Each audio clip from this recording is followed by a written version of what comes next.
I don't even think that's plugged out.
Good evening. Good evening. Good evening. Testing. 1, 2, 3. Making sure all eyes are on me. Welcome.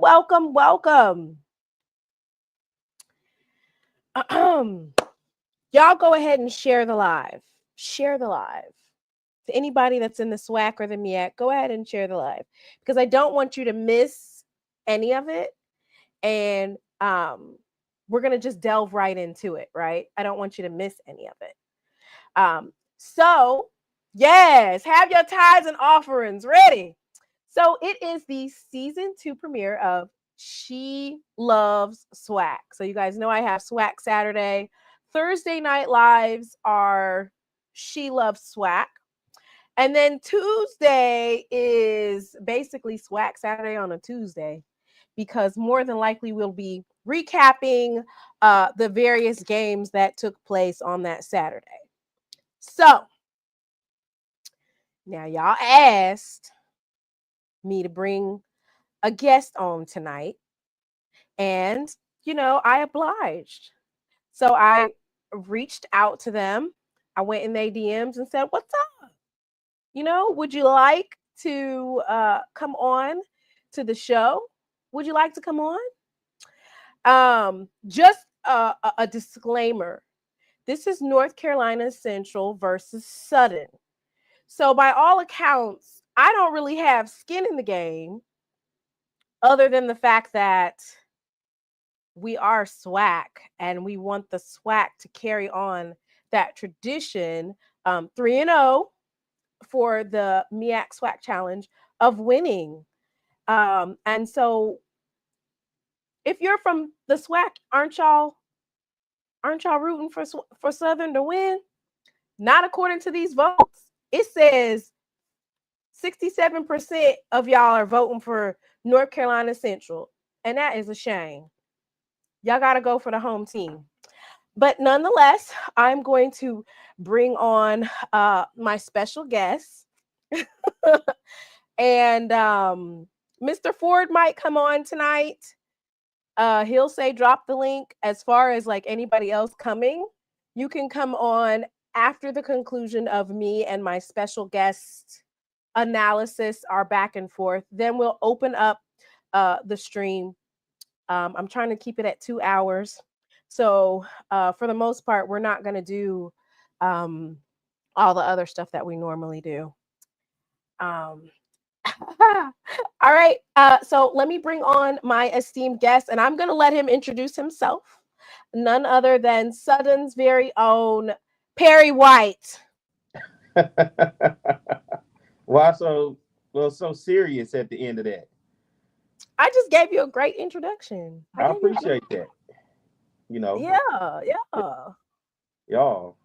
Look, Perry, you even dress different. Last time I saw you, you had on, black Air Force Ones. You had on the white beater. Today, you sudden down and you ready to rep for your team and for the SWAC.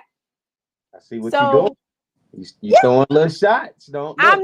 I'm not. I'm making an observation. You look nice. He got on the polo tonight. You look nice. You look nice. So go ahead and introduce yourself. Tell them where they can find you.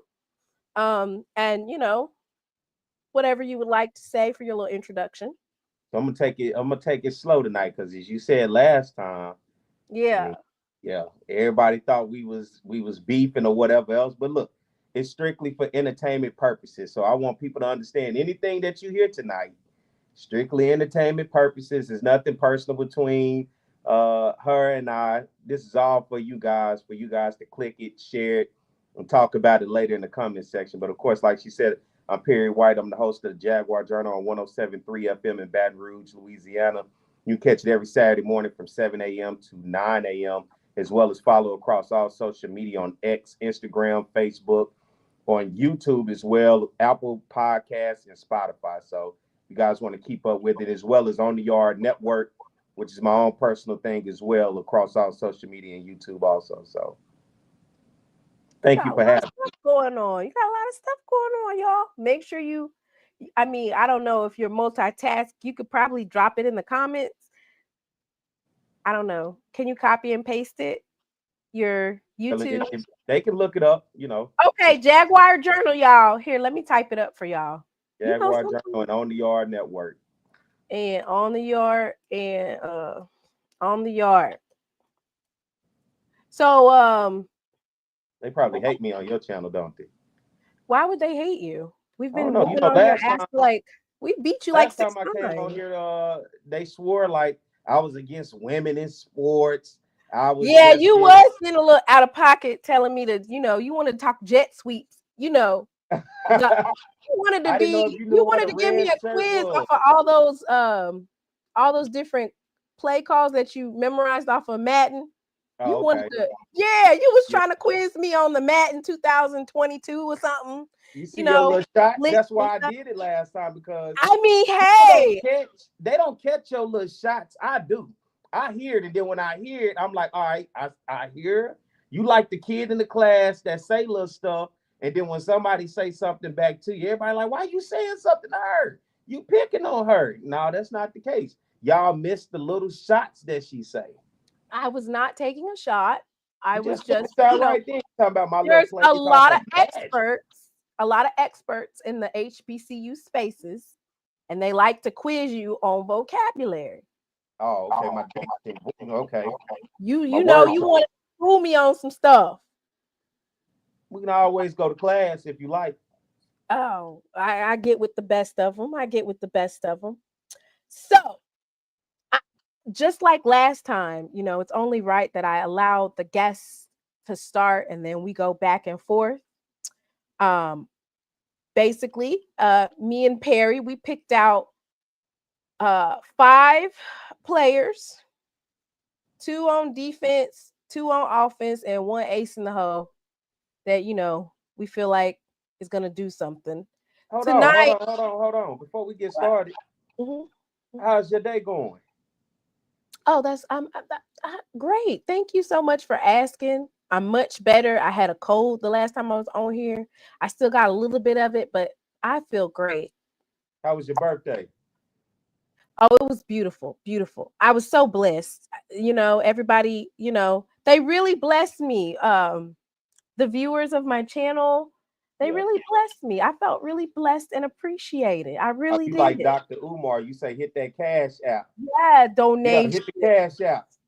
More donations. Yeah, all my Jackson State Africans, my Southern Africans, my North Carolina Central Africans. That was you, wasn't it?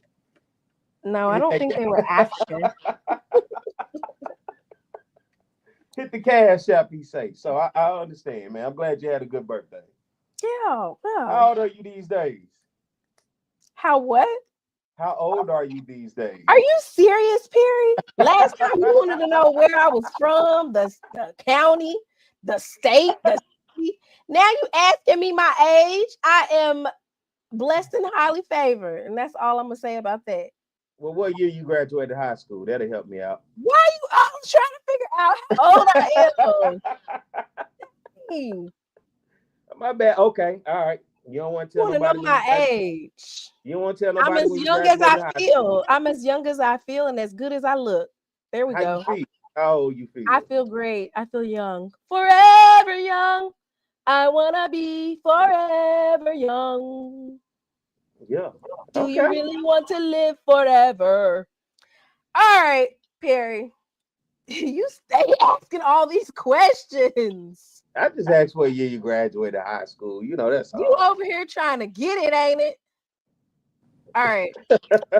Oh, Lord. Let me put this music on. I have a song for you and Southern and Coach Terrence Graves. Here you go with the shenanigans. What? You got some shenanigans going tonight? No. I'm putting it out there. Let's hear the song. Let me hear what you're going with. All right. DJ. What's your DJ name? I don't have a DJ name right now. You need to get you a DJ name. I remember one night you and Mr. Ford was rocking. It was the Quiet Storm on here. You need a DJ name. Yeah, I'm taking it back a little bit though. Like, okay. I really think you'll like this. Don't show your age. Let me get the right place.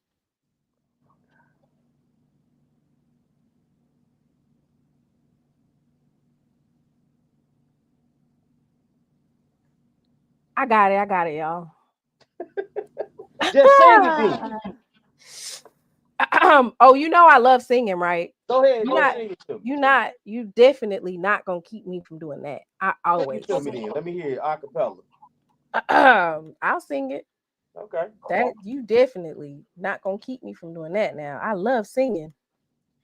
So this is for Southern, and this is for the SWAC as a whole, right? This is for the SWAC as a whole. This is what the message that we are sending to Southern.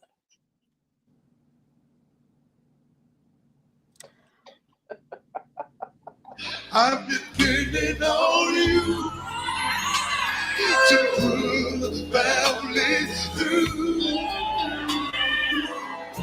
I'm depending on you to pull the family through.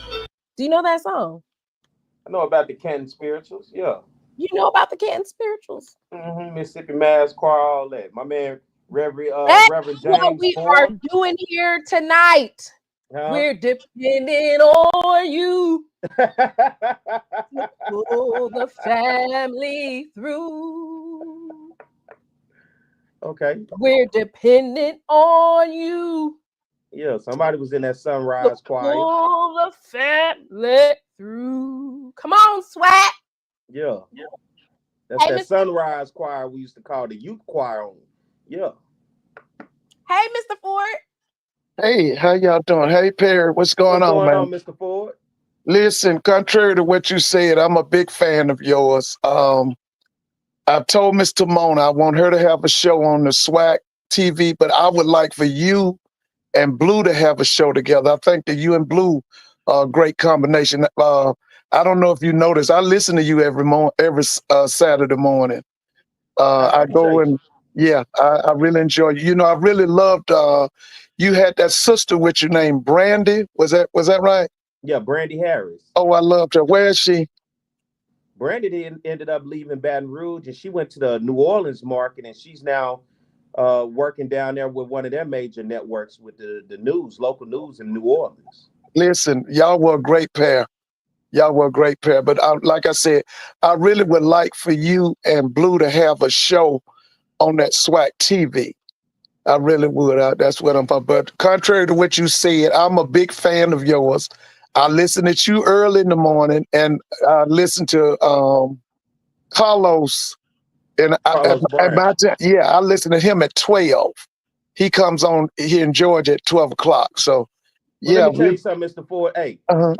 like I tell everybody, man, what I say and do on here, man, it's strictly entertainment, man. It's nothing but love at the end of the day.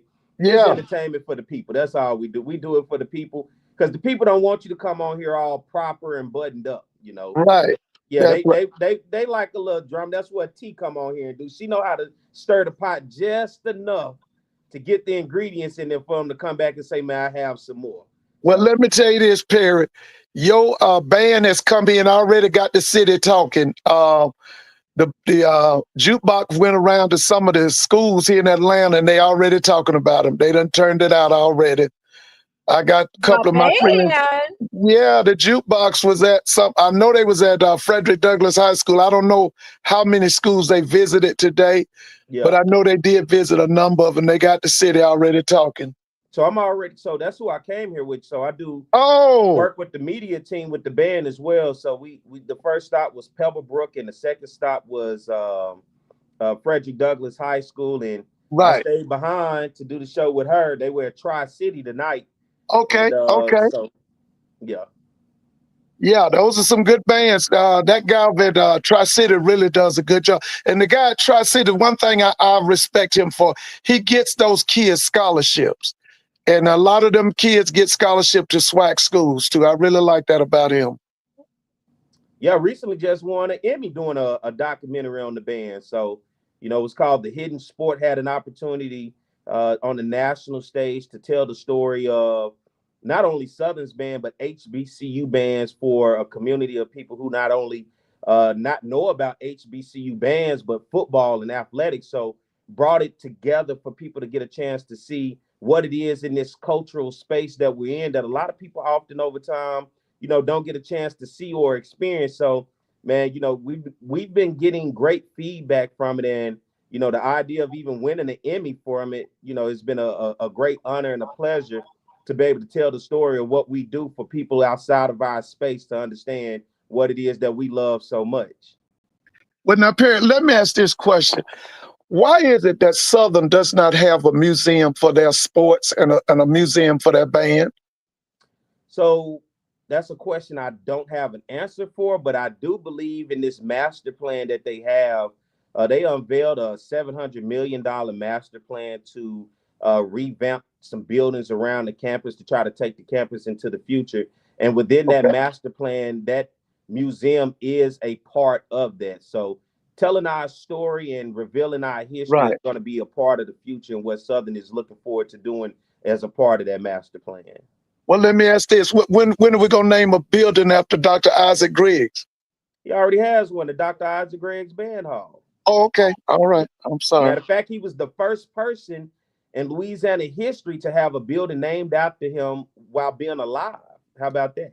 Okay. All right. Ooh, look He at was a this. brilliant Second person man. was Roger Kadar, the Roger Oh Kadar yeah, baseball yeah. house. Oh yeah. I know Coach Cato. Now when I can remember he would come up here, Dr. Griggs would come here. The guy he would be with was the band director, Marsh Brown. I can't think of his name right now. Yeah, I can't. I know He what went you're talking about, though. he went to he left Marsh Brown and went to South Carolina State. Yeah. And they were real good friends. I remember that they used to be hanging out in Atlanta a lot. Yeah. Mm-hmm. So are you in Atlanta? Yeah. I'm a resident. Yeah. Okay, so I'm in your neck of the woods then. Yeah, definitely. Yeah, you in my neck. Now what You trying to are hit you the there? nightlife? We can go get some lemon pepper wings at one of these nightlife spots later on if you No, listen, I'm a hermit. I'm a hermit. No, Not Hey, we I'm go a get trying some to hermit. lemon get pepper him to wings go to if you want Magic to. City. I'm a hermit. I'm a hermit. Oh, okay. I'm coming to the game though. I'm gonna be at the game. Listen, this is a major game. This game is gonna tell us so much about the SWAC. It's gonna tell us so much about the MEAC. To be honest with you, I don't think they could have got a better combination. Yeah. I tell Mr. Mona all the time, Southern plays everybody in the SWAC. Okay. I have a tremendous amount of respect for Oliver, for the coach up at Central. And I think this is a head-to-head clash with two of the major powers in black college football. I don't think we could have got a better combination. Yeah, I had a great relationship with Trey Oliver and Chennis Berry when both were here at Southern. Oh, yeah. Chennis Berry Oh, was yeah. the offensive coordinator and Trey Oliver was the defensive coordinator. And I mean, both of those guys are stand-up guys. They understand how to run a program, discipline guys, and no nonsense guys. And I'm actually going to have Trey Oliver on my show on Saturday to come on and talk about North Carolina Central. So I'm looking forward to that as well. Now, listen, your quarterback is a native Atlantean. Yeah, Jalen Woods. Yeah, he went to a private school here called Woodward Academy. We know him. I had a nephew and a niece that went to Woodward with him. Mm-hmm. Oh yeah, so we waiting to see what he looks like. We can't wait. Well, He already put his stats on the screen. of quarterbacks, Mr. Ford, you just kind of like segued right on in, right? Okay. You segued right on into the show. Okay. Which, he's gonna go. I'm not going to necessarily represent the North Carolina Central Eagles, but I am going to talk about their team tonight. Mm-hmm. So I think that you speaking about Jalen Woods and how he's an Atlanta, Georgia native, that's a perfect way to segue into the show and get it started, because you don't want to fall asleep, Mr. Ford, halfway through the show. I don't know now. As it get close to 10, I might. Now, yeah, Mr. Ford, I need you up so we can get these lemon pepper wings tonight. Okay. We're going to get these lemon pepper wings and get the weekend started the right way with some entertainment, Mr. Ford. Listen, everybody, listen, the people that I know, they all worked up about this game, man. They worked up, man. And by the way, let me tell you this. You know, Mr. Motor, you've been picking at FAMU. The national media acknowledged that the game is on today. Did you see that? Between them and Mississippi Valley at the Dome, the game is on. Why do you say that I was picking on them? So you know you like messing with fam. But anyway, they did acknowledge, it came across my phone, that the game is officially on. FAMU will be hosted by Mississippi Valley at the Mercedes-Benz Dome on October the 4th. It's official. So there's a couple of things that go with that, there's a couple of things that go with it that I don't know if I like it. I don't know how, I don't know. You talking about the game? No, I'm talking about the setup of the game and why it took so long. You know that game, basically, it was supposed to be Valley's game. But Valley moved it to Atlanta. I know they moved it to Atlanta. It was still supposed to be a Valley home game, right? Well, They listen, I they can't go to Itabena, and I'm glad it's in Atlanta. Can I I ask can't both go to y'all a question? Itabena. Let me ask both of y'all a question. Remember the SWAC Classic that was supposed to take over Birmingham, where SWAC Yeah, schools potentially yeah, go to Birmingham, and the yeah. school and the city will allow people to use the stadium, but they would pay the operation costs, and you can take home. If that was the case, how did they skip over Birmingham, where that could have been an easy money grab for Mississippi Valley? But it's going to be a big grab here because of all of these FAMU faithful and FAMU grads. Listen. I expect that game to do at least 30, 35,000. Never. Yeah. Never. Just with That the game FAM lucky. people alone. Did you That just game say lucky never? if Yes. 15 to 10,000 people show up to that game.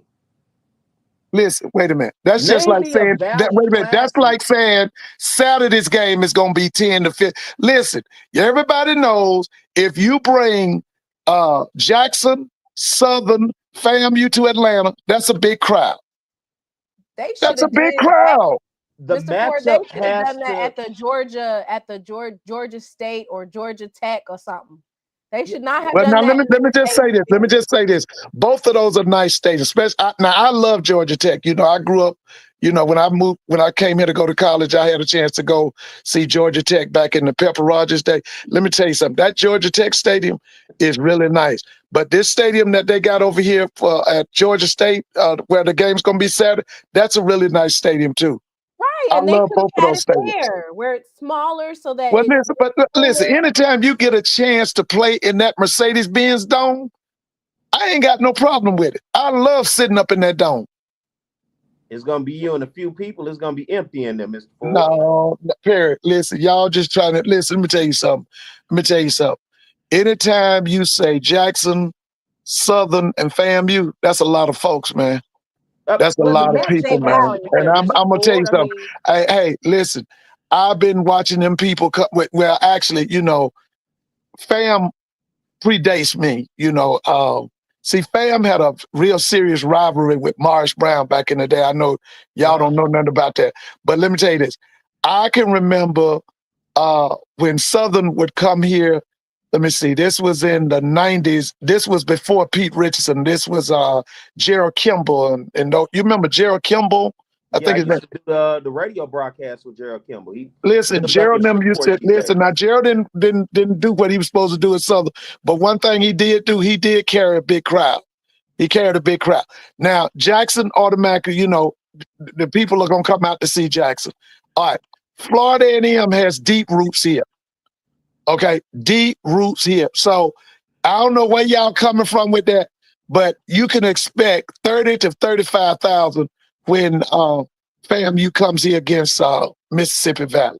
So I would say this, and you know, it's nothing against Florida A&M fans, but I think what people do like are the matchups. And just because FAMU lost to Valley last year, I mean, it was Valley's only win. I don't think that garners a matchup for the spotlight in which they're trying to build at the Mercedes-Benz Stadium. Now, I get FAMU's alum and the presence here in the Atlanta area, along with other HBCUs here, is something to be reckoned with. I get that. But I think when you look back at those times, you remember the Atlanta Football Classic put on by Black I was at every one. I missed maybe Atlanta. a couple of them. Those matchups were FAMU and Tennessee State, FAMU and Southern. I was here at the last one in 2012, and I came in 2011, right? That game in 2011 was a huge crowd with Southern and FAMU. It was Name me the last 59,000. time you It was saw Valley draw 59,000. anybody. But listen, like you said, listen, FAMU's going to come out because Valley ended what it was, a 3-year winning streak down at Bragg. So, this is a get-back game for FAMU. So they coming for it. They coming. This is a get-back game. Because Valley went to Tallahassee and ended what? They hadn't lost a game in Tallahassee in, 3 years? What was it, 3 years?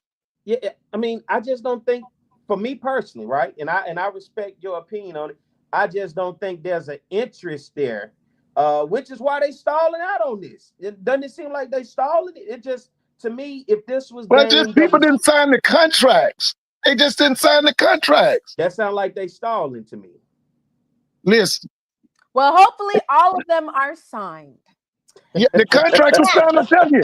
You can look it up today. It came across my phone. It's official. October the 4th. I don't know if it was a 4 o'clock start or whatever, but hey, it's on. So now I'm so excited to go ahead and go back and forth with Perry on these players and who we think is gonna win and why. Perry, you can go ahead and start with your quarterback, and I'll follow your lead. So you want me to get into who to look for in this weekend's game, Southern North Carolina Central? Right. So yeah, you're getting ready to do your quarterback, then I'm gonna do my quarterback, and then you're gonna do your 4, and I'm gonna do my 4. That, back and forth like that. All right, well, we'll start with Jalen Woods. He is the Georgia native. He's a kid that came into Southern. He was, I would say, highly recruited, not necessarily by the Power 5, but at least the Group of 5 and the lower tier, as we call FCS schools. A kid that had a really good career high school-wise, right? He came in last year, and no one really saw him getting the opportunities that he was going to get, as you had a musical chair type of game at the quarterback position being played at Southern. Noah Biden had gotten the start because he had the most SWAC experience, having transferred in from Grambling State. Then you had a young guy by the name of Xavier Tset, who was highly recruited out of Scotlandville High School, just right down the street from Southern University. He brought a dual threat ability that a lot of people thought, because of his athleticism, that maybe he can give Southern the spark that they needed, both with his legs and with his arms.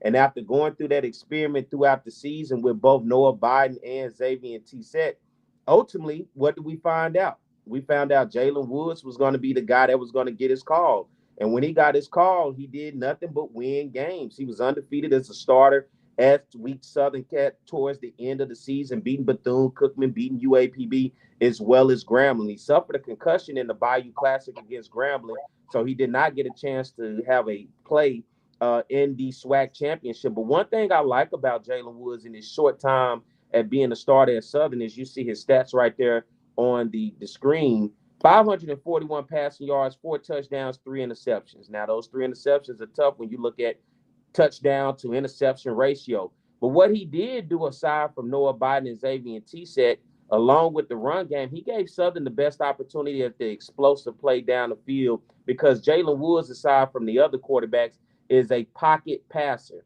A lot of people like to see the new dual threat quarterback to roll out, typically get it done with his legs, especially with this RPO offense that we see it's taking over the college football game. But Jalen Woods is what you call the old school quarterback in these days. Drop back, look down the field, and make sure his receivers can get open. And he gave Southern the best opportunity for those explosive plays. So I think coming into this year with the explosive plays that he had left on the field last year, and how we saw him step up to the plate after Tset and Biden both kind of faltered down the way, you got to be excited with Jalen Woods to see what can he do to get more snaps with the ones coming into the season.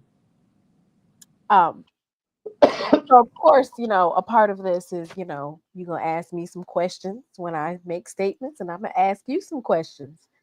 So Jalen Woods, you did basically say that Tset was ahead of him, who chose to go to Grambling, by the way. Yeah, that's interesting, going to your rival school. And then you have Cam McCoy in that quarterback room now from Jackson State. Jalen Woods has a 58% passing completion percentage.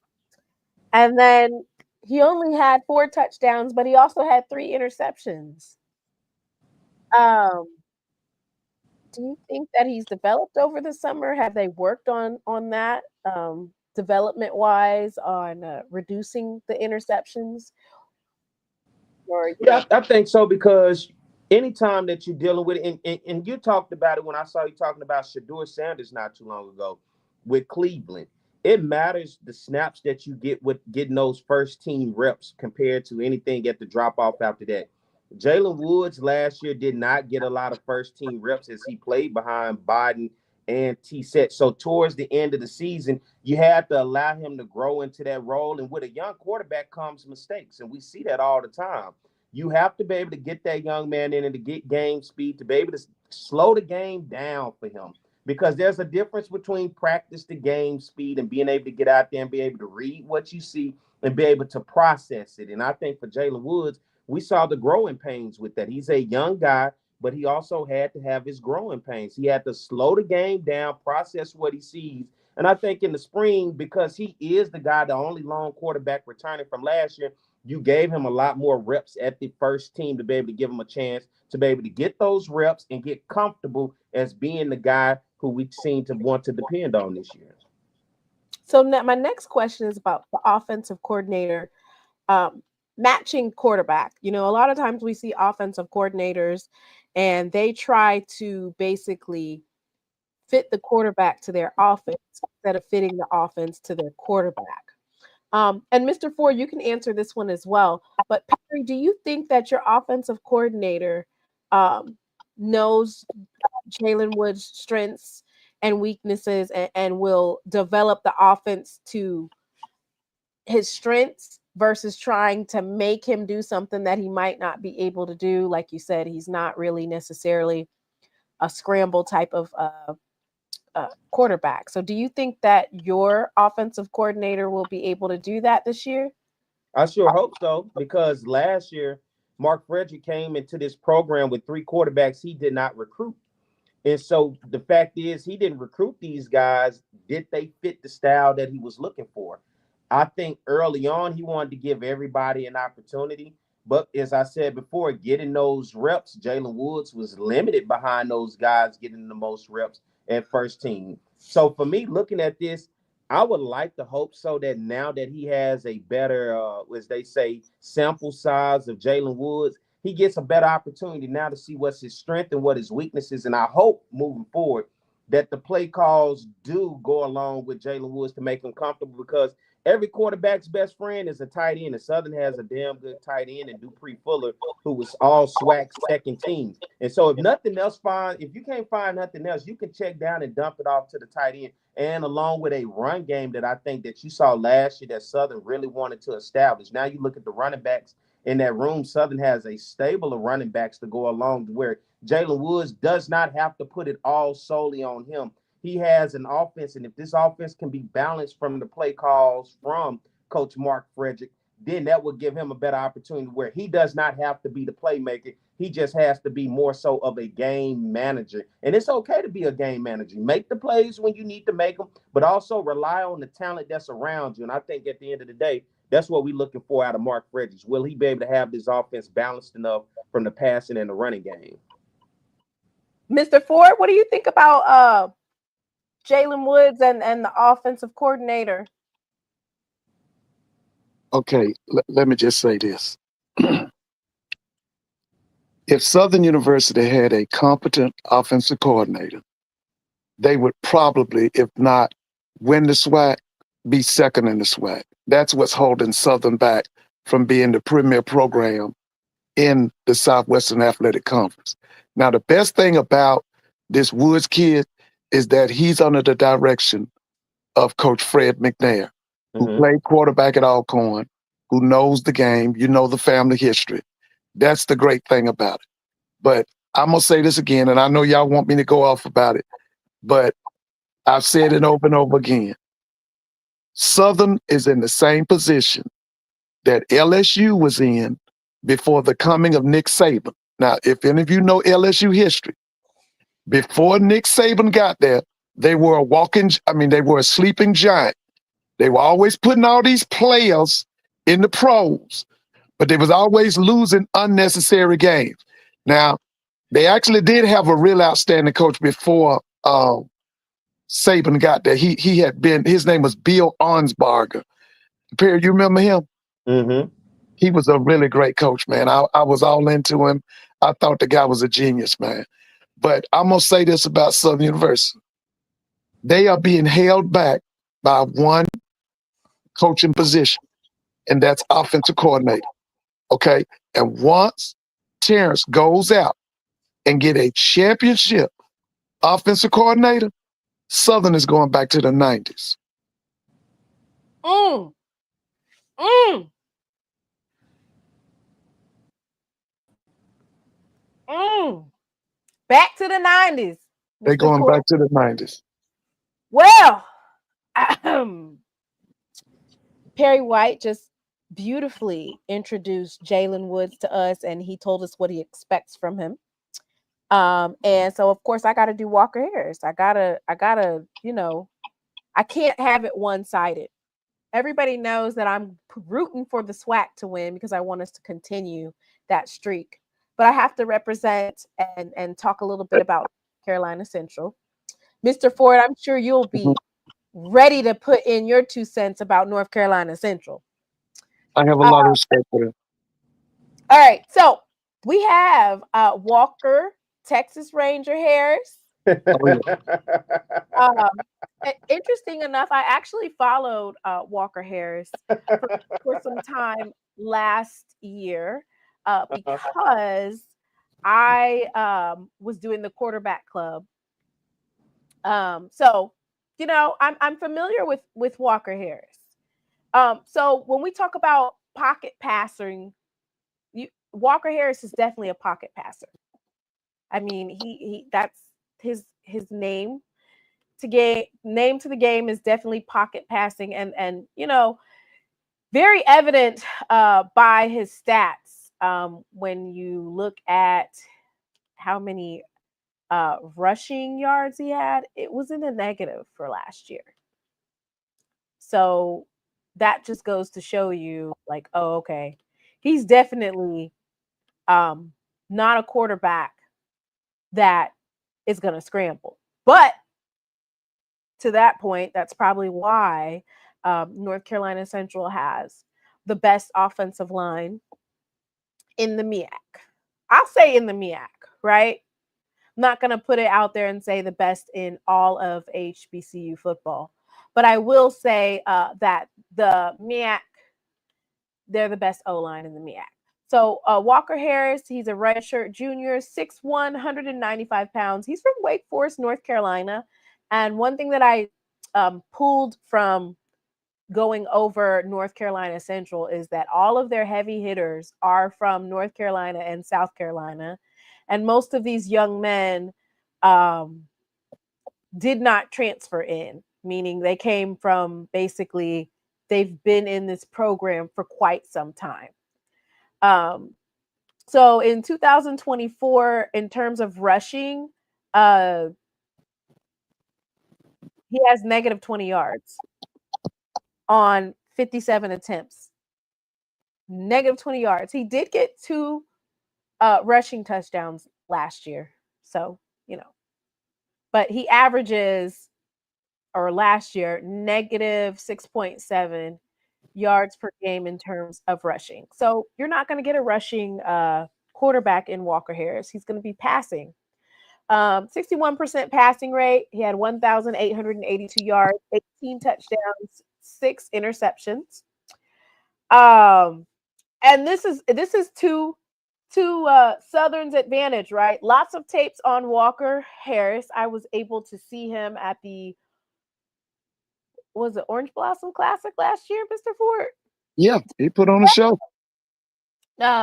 So Alabama State, they figured it out after some time, but basically blitzing Walker Harris, popped him a good once or twice, and then, put him in a frenzy, making him uncomfortable in the pocket. So, that is basically, if you allow Walker Harris to sit in that pocket, those offensive linemen, it's going to be hard for Southern to get over that. Now, I know you're going to talk about Kelby Givens. I know you're going to bring him up, but I don't know. You not? I mean, well, because he went against Jackson State last year he did good in the SWAC championship, but he's considered one of the best athletes in FCS football. You can't talk about FCS football and not talk about Kelby Givens. You gotta do it. It can't just be Kelby though. We need more than just Kelby. Oh yeah, but I'm saying he has to be talked about. He has to be accounted for. He's a difference maker. He's a playmaker. So we got to talk about it. Perry, you got any questions for me? Any vocabulary words for me tonight? No, I'm gonna let you slide tonight. We all good tonight. You're doing a great job. Oh, okay. Well, let me say this. One of the hidden factors of the success at North Carolina Central is a guy who used to be at Southern. I think his name is Matt. Was it Matt Leone? Yeah, Matt Leone was the offensive coordinator here under Dawson Odoms. Right. He was a part of that staff as the quarterback coach with Chennis Berry, and he was on the staff as well as with Trey Oliver. And so when Trey took the job over at North Carolina Central, he took Matt Leone over with him, and Matt Leone became the offensive coordinator. Now, before Matt Leone came here to Southern, he was an offensive coordinator at a previous school, but it was a lower tier, smaller school. But from what I saw with the records from that school, he had broke a lot of offensive records at the school previously where he was at before coming to Southern as a now, did you get him? Did you get him from Weber State? Where did you get him from? I can't recall the school that he was at before he came here at Southern. Hey, Tiffany Dawn Sykes is on here. What? You see it right there? No. How you doing, Miss AD? Listen, you tell Miss Elfrida Gauss I said hello. I'm a big fan of hers. Yeah, that is right there, Tiffany Dawn Sykes. Hey, KJ Black is on here. Wait a minute, you getting famous? KJ Black is on here. Wait a minute, is this the KJ Black from Prairie View? You're getting excited tonight, aren't you, Mr. Ford? Yeah, Right. Mr. Mona blowing up. She got who's who on here. I told you blowing up. Mr. Ford. He getting excited tonight. Yeah. Now listen, KJ Black, isn't he with the Falcons? Who is he with? Yeah, he with the Falcons. Yeah. Lord, hear my hero. His Blue is on. Boy, I'm telling you, you blowing up. Blue's on here. Hey, Blue, I just told Perry, I want you and Perry to have a show on the SWAC TV channel. I need y'all to have a show. Y'all are a great combination. I've been listening to y'all. Y'all do a great job. And you know, I'm a fan. Listen, I done told y'all that 100 times. I am a fanboy. That's what I am. I'm a fan, number one. Yeah, I'm a fanboy. I appreciate you. And see, to go back to what you're talking about with Walker Harris in this game, you know, I think for any team to feel comfortable for any fan base to feel comfortable with a team coming into the season, it always starts with the guy that's going to have the ball in his hand the most. And that's with the quarterback. And with Walker Harris coming in, he was a guy that sat behind Davius Richardson, right? And had an opportunity to be a part of this program, something that you don't see a lot of, especially at the star position these days, where guys sit behind and actually wait their turn and be developed up. Looking at Walker Harris sitting there waiting his turn and being developed up, if you're a North Carolina Central fan, you have to feel comfortable and feel good with having a returning starter from last year. But I think most of all with having a returning starter in Walker Harris, you got to look at their offensive line where they returned all 5 offensive linemen. And in one of those offensive linemen, as you look at it, is Travion Humphrey, 6'5", redshirt freshman. Looking at this O-line, that's what gives, I think, North Carolina Central the most confidence at the fact is that they can protect this quarterback with guys that have gelled together last year and with a quarterback that knows this system and this scheme under Matt Leone as the offensive coordinator. So I can see why the excitement is high. And we had a chance to see Walker Harris' first chance last year in the Orange Blossom Classic against Alabama State. And guess what? It was a back-and-forth game, but we had to watch the growing pains of Walker Harris last year as his name was finally called up. So if I'm a North Carolina Central fan, going to your point of talking about who he is as a quarterback, you have to feel confident, especially when you know you got the guys up front down in the trenches that can protect him. And when you look at North Carolina Central's offense last year, they were first in the MEAC, averaging 35 points a game. They were second in total offense, averaging 384 total yards a game. First in rush offense, but they lose a top running back in Jamari Taylor, but they were able to average of 180 yards a game. And they were second in pass offense last year with 204 yards passing the game. So when you look at first and second in pretty much every category in the MEAC, you got to feel good having a guy that's going to be your offensive signal caller coming back with an offensive line that should be able to protect them. Now, Yeah, listen, I'm highlight, looking forward to this chess match between Henry Miller and Matt Leone, because that's what it's going to be. It's going to be a chess match between Matt Leone and Henry Miller.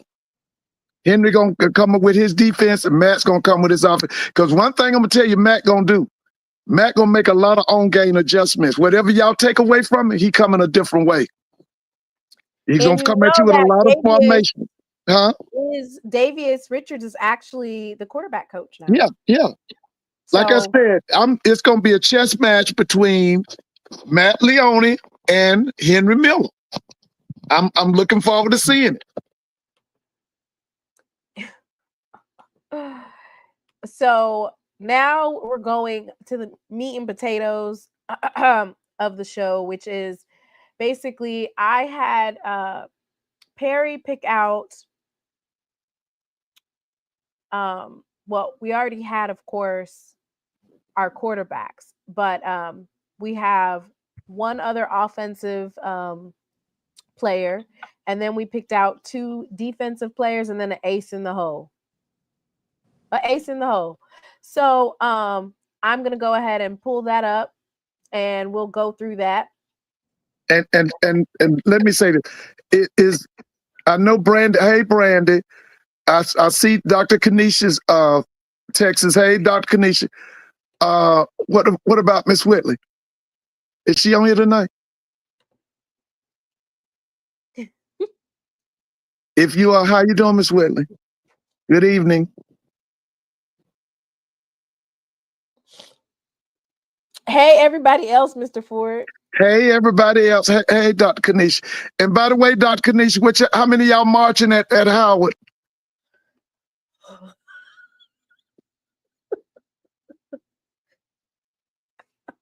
And you know what? Hey, Perry, I'm surprised nobody has hired Matt Leone as a head coach in the SWAC or in the MEAC. I'm going to be honest with you. With the success they've had at Central with him as offense coordinator, I'm shocked. Maybe it's because he's white. We had Jay Hobson. You name me one guy. How rare was that? Yeah, we over that now, though. I'm serious. Like that has become a thing because I've had conversations about that. We pay our coaches in the SWAC very well. And when you look at the salaries that a lot of these coaches make, and you put those salaries up against guys that have FCS teams in the top 25, I mean, a lot of times you feel like maybe can I go lure one of these guys? But what does the fan base feel like with a white head coach? I'm like this guy. I'm like Mr. Bradford. I could see him at Bethune-Cookman, and I think he'd do well down there. Me personally, I don't have any problems with it. Me personally, win a game. That's all the fans want. It don't matter what, because they want you to win games. But you ask the question, and I could say that's probably could be a holdup. Oh, Blue says Matt Leone should have been the head coach at FAMU. No, it should have been the guy that they called Smitty Rock. Listen, hey, Blue, it should have been that guy Smitty Rock, the one they call Smitty Rock. That's the guy. It should have been him. You remember the guy Smitty Rock, right? He was the defense coordinator for Willie Simmons. You remember him? Yes, because we said Willie gone, and you told us Smitty Rock gone too. But he should have, it could have been him. But let me just say this now. FAMU has a offensive coordinator. It's head coach written all over that guy. His name is Burris. It's written all over him.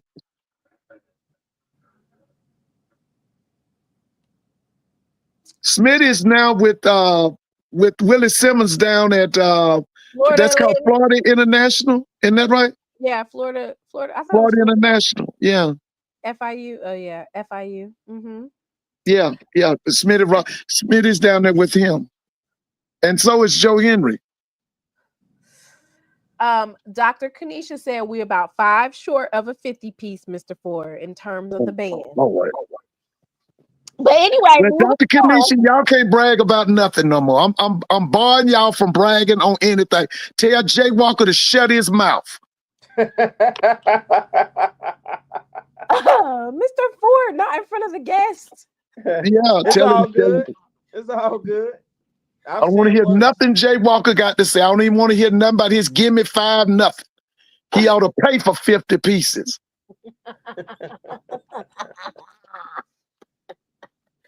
All right. So we got Southern Playmakers. These are Perry's picks, y'all. Perry's personal picks. Because I know about 3 or 4 Southern athletes that I personally would have chosen. But since, this is a joint show, I gave Perry the opportunity to pick his guys. So he's going to go ahead and go through his playmakers for this particular game. These are players that you should be looking out for to be making plays during the game. And let me tell you, everybody, as we talked about this last night, I mean, she was just putting names in my mouth. She was just trying to make sure she named everybody she wanted to name to make it seem like that's who I wanted to name. So I went all the way off the rails with it. So that's why I caught her off guard as I named these guys. Because trust me, I don't think none of these she would have named except Kelby Givens. Am I correct?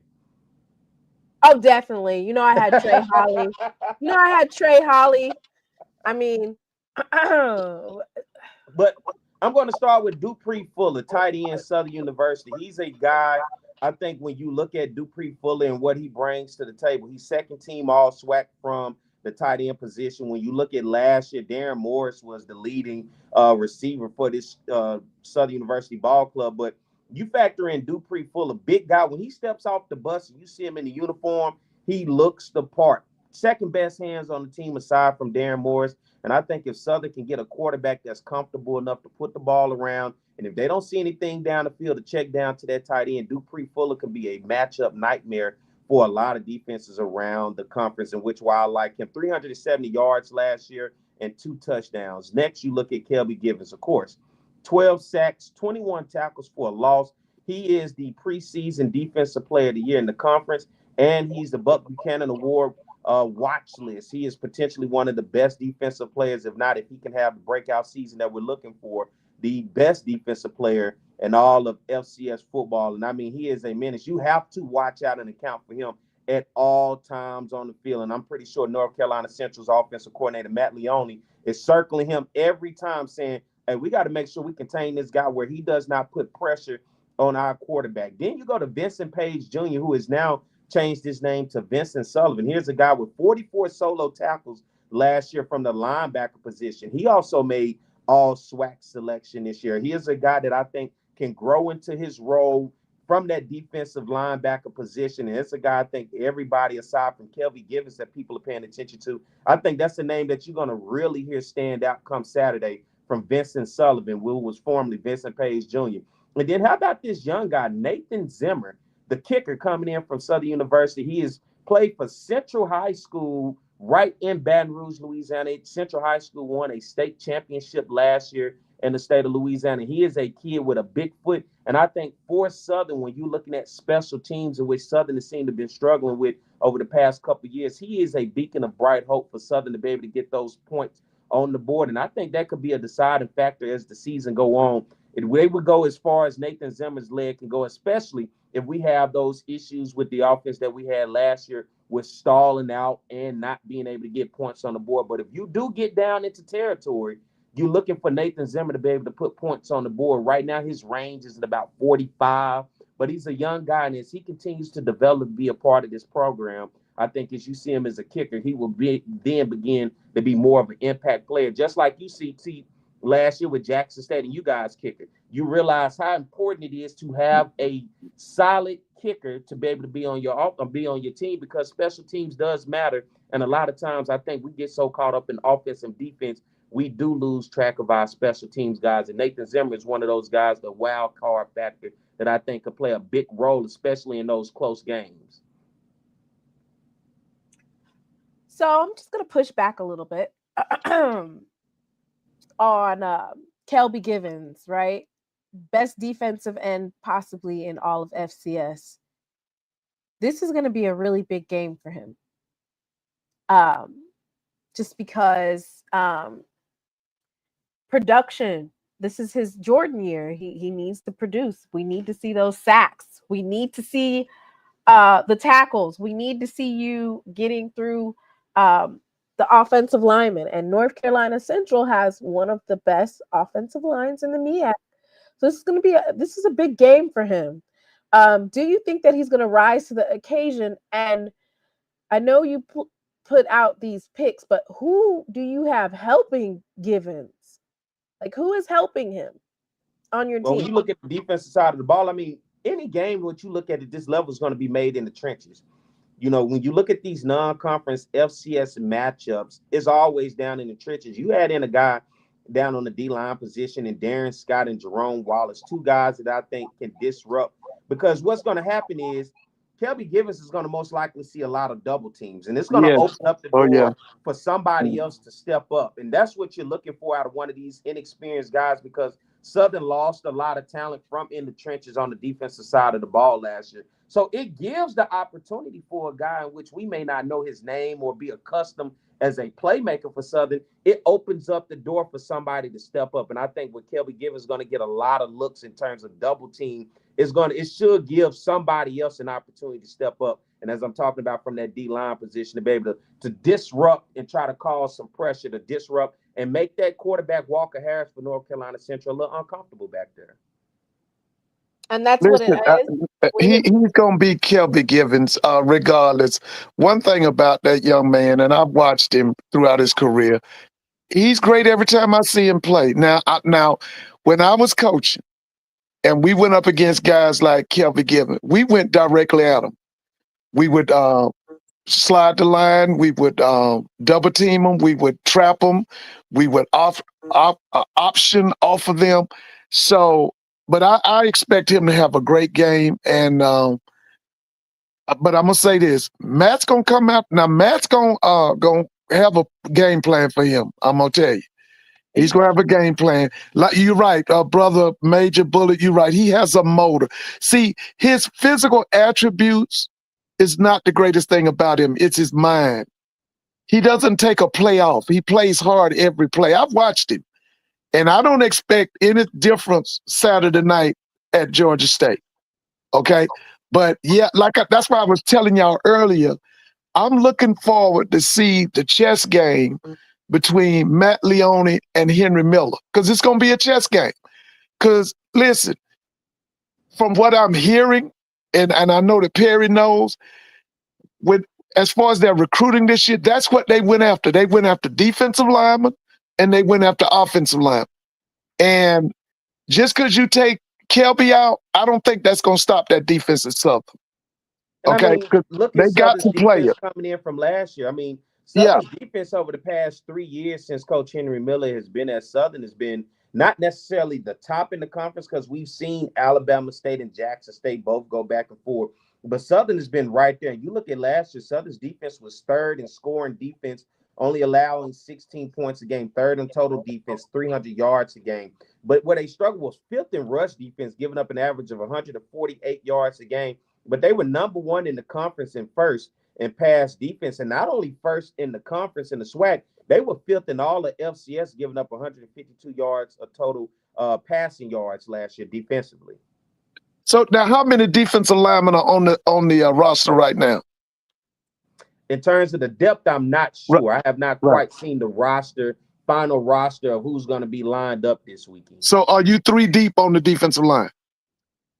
I would assume so currently. Yeah. Maybe. 2.5. Yeah. 2 and a possible. Maybe. When I was listening to Blue and I listened to this other brother that does the thing, that was the emphasis of Southern's recruiting was defensive and offensive linemen, right? Yeah, but it's just like last year.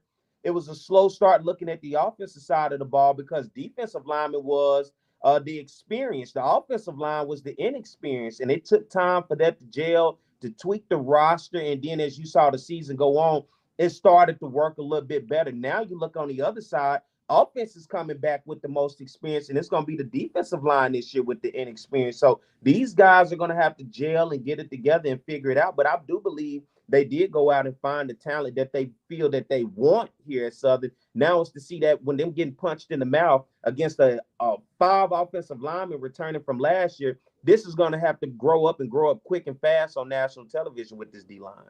Well, now, is it true that you got you got more girth, more height, and more speed on your defensive line through the recruiting process?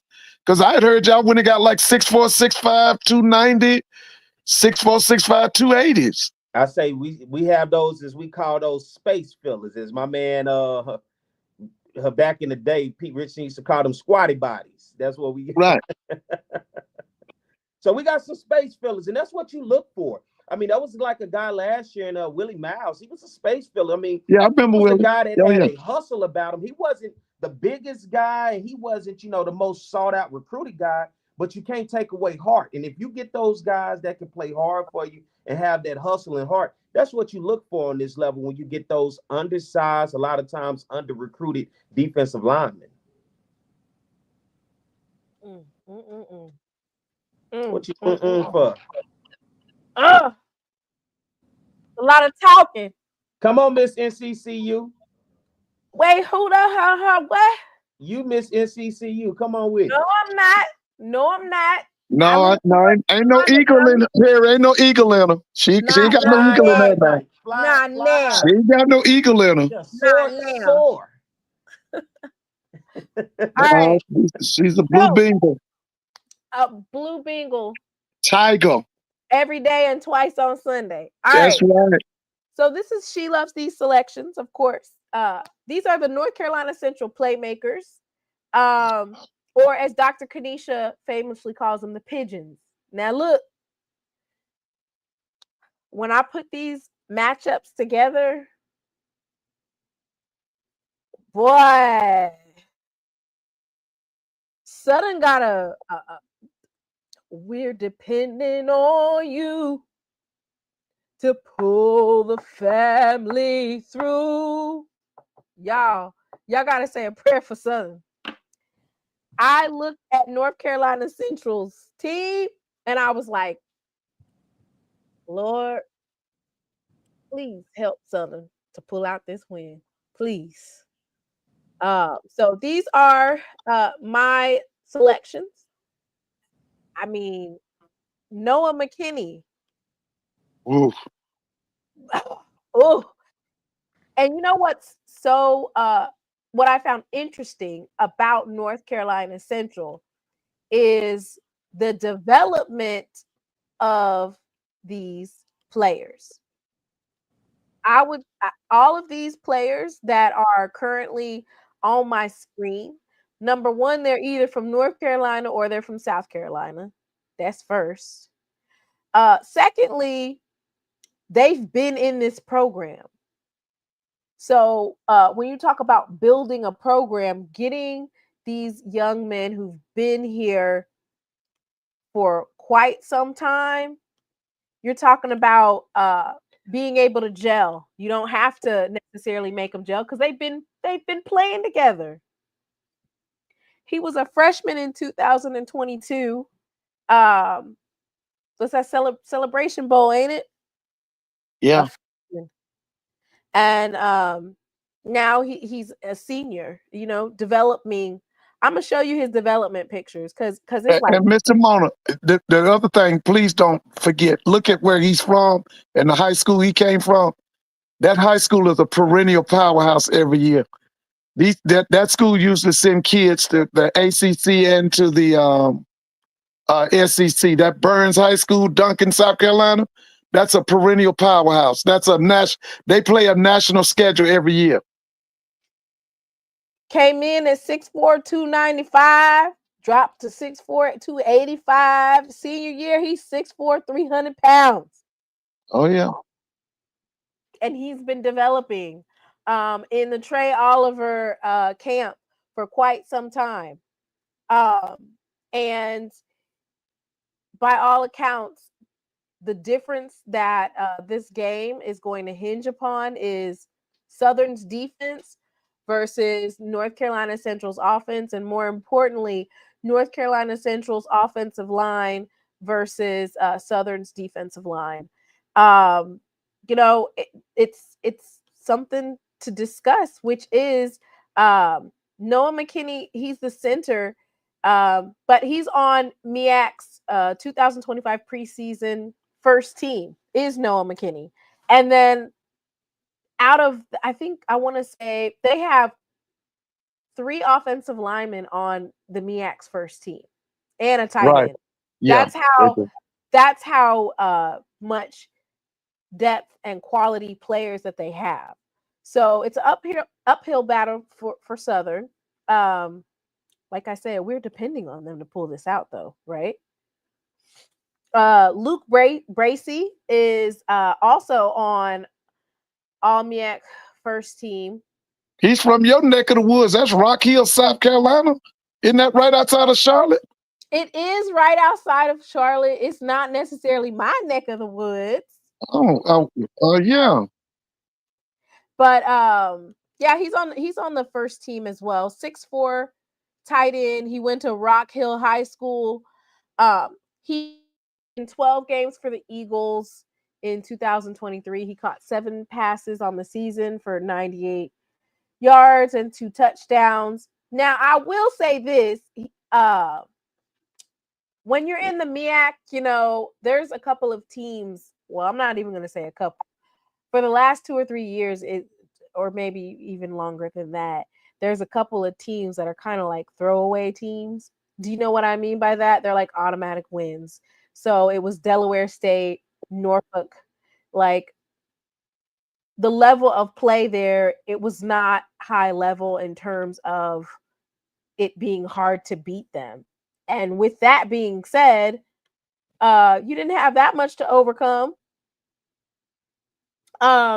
If you only have to beat a certain number of teams, nevertheless, I looked over their schedule.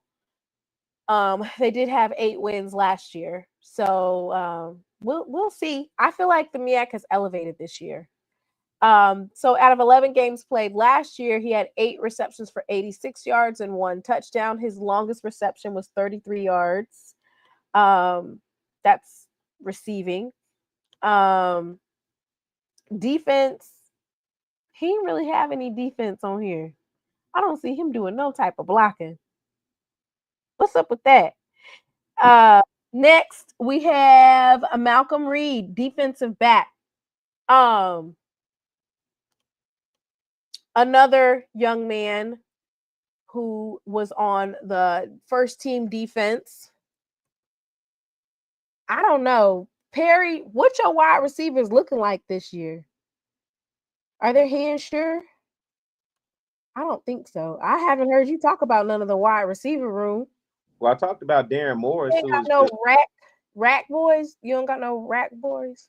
Well, it was tough last year when you look at the musical chair position from the quarterback position. If you don't have a consistent quarterback, it makes it hard for you to get your wide receivers going. And we relied a lot on the run game between Kobe Dillon and Kendrick Grimes. So that's why I'm hoping with Jalen Woods being the pocket quarterback that you can solidify somebody who can give those receivers an opportunity to showcase their talent. Because last year we saw 2 guys. It was Darren Morris and it was Dupree Fuller, which is why I mentioned those 2. But that's what we're looking for, a quarterback who can be consistent to where those wide receivers then can be able to get an opportunity to showcase their talent. This kid right here, this Reed kid, this is the kid that pro scouts are drooling over. Now, I need to talk with Blue. I think this kid is a walk-on. And you talking about development, that's what this kid is all about. But supposedly the defensive backs at North Carolina Central is their pride and joy. And he's one of the main ones. This kid is supposed to be special. Like I said, to show you the kind of program they got, this guy's supposed to be walked on. Yeah, but now they say he can really play. Yeah, so in 2024, he's been there since 2022. In 2024, he played in 11 games. He had 34 solo tackles, 26 assist tackles, 3.5 tackles for loss for 6 yards, 2 interceptions, 11 passes defended, and 1 fumble recovery. So, Jalen Woods, he had 4 touchdowns, but he also had 3 interceptions. Malcolm Reed is looking to take a couple of those passes to the house on Saturday. So Perry, make sure the quarterback got their head on the swivel. Head on the swivel. Yeah. And then we have Max and Walker Harris. They caused kind of a commotion earlier for MEAC Media Day because those were the 2 young men that represented North Carolina Central. Max, And rightfully so. Both of them kids can play. I've seen both of them.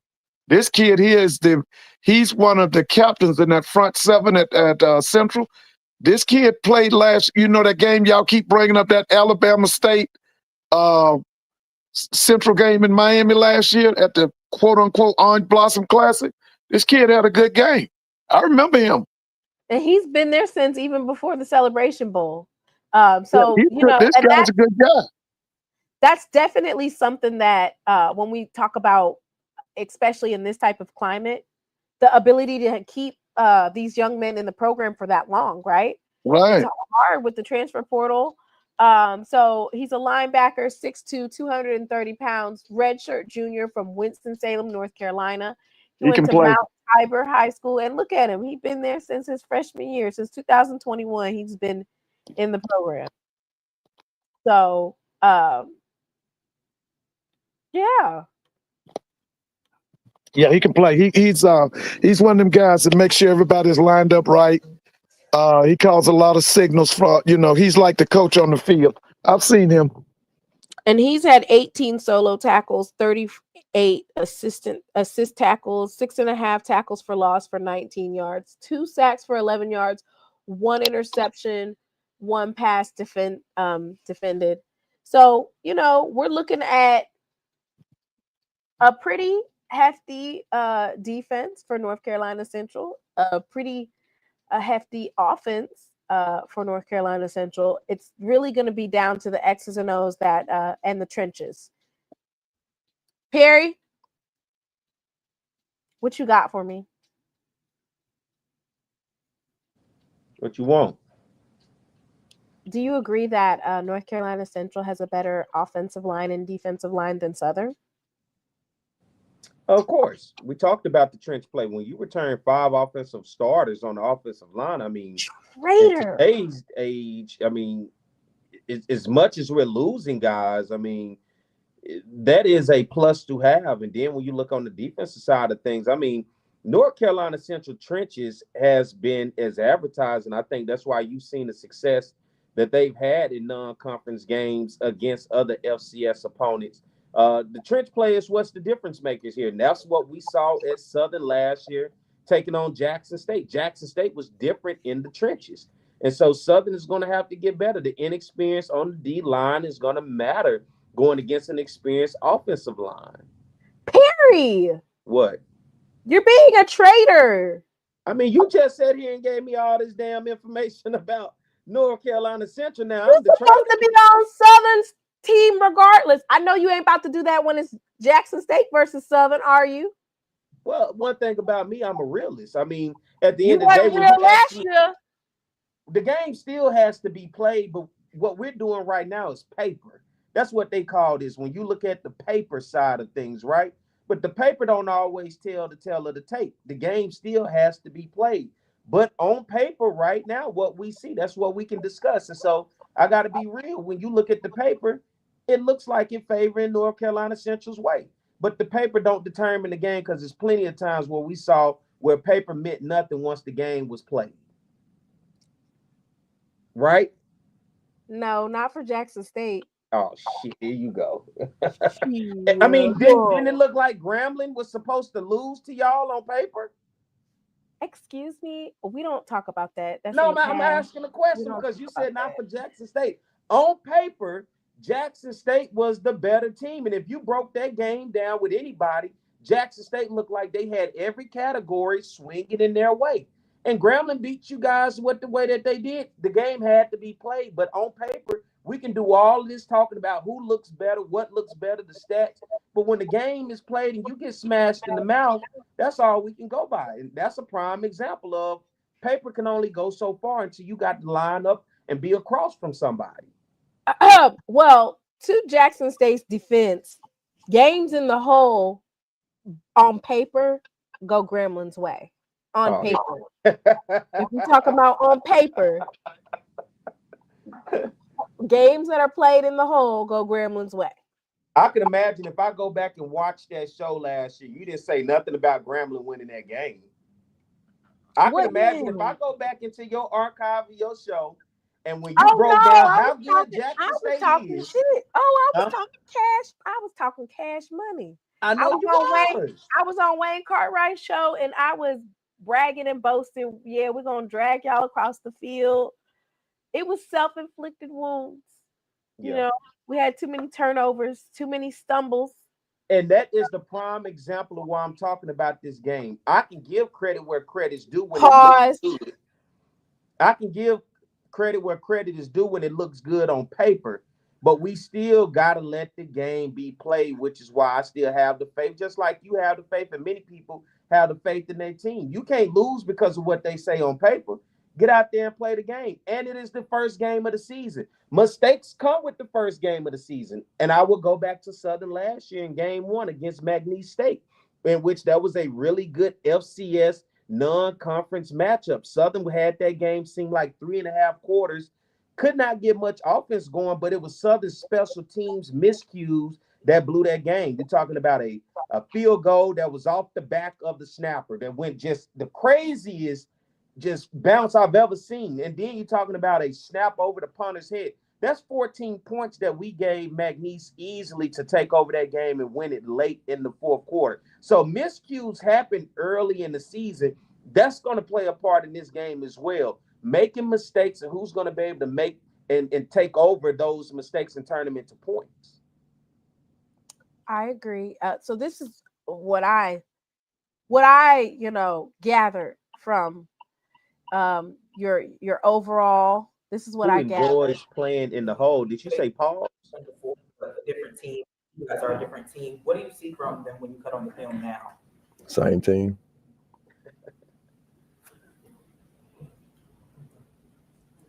You faced Southern before, but a different team, and you guys are a different team. What do you see from them when you cut on the film now? Same team. Why are you bringing up old shit? That's old, man. That was back in November, December. Listen. You bringing up old shit. Why are we doing that? And he ain't even got nothing to do in this fight right here. Yeah, man, hey, write a check your ass in cash, man. That's all I can say. Yeah, man, hey, write a check your ass in cash, man. That's all I can say. Yeah, man. Look. Then you're going to use me to make your point. I heard that. Hey, it's on wax. It's on wax. It's on wax. I'm going to be using that for the foreseeable future. It's definitely on. Hey, Timona. Okay. Hey, Timona. Yeah. Mr. Ford said drop the link again. Oh, okay. Yeah. For the foreseeable future, Perry, I will be using that forever. Who is that? And never. And never. What? Who was that talking? That's a producer or something? Yeah, my production. You didn't know I had a producer for the show? The way you was talking, Perry, I worked hard.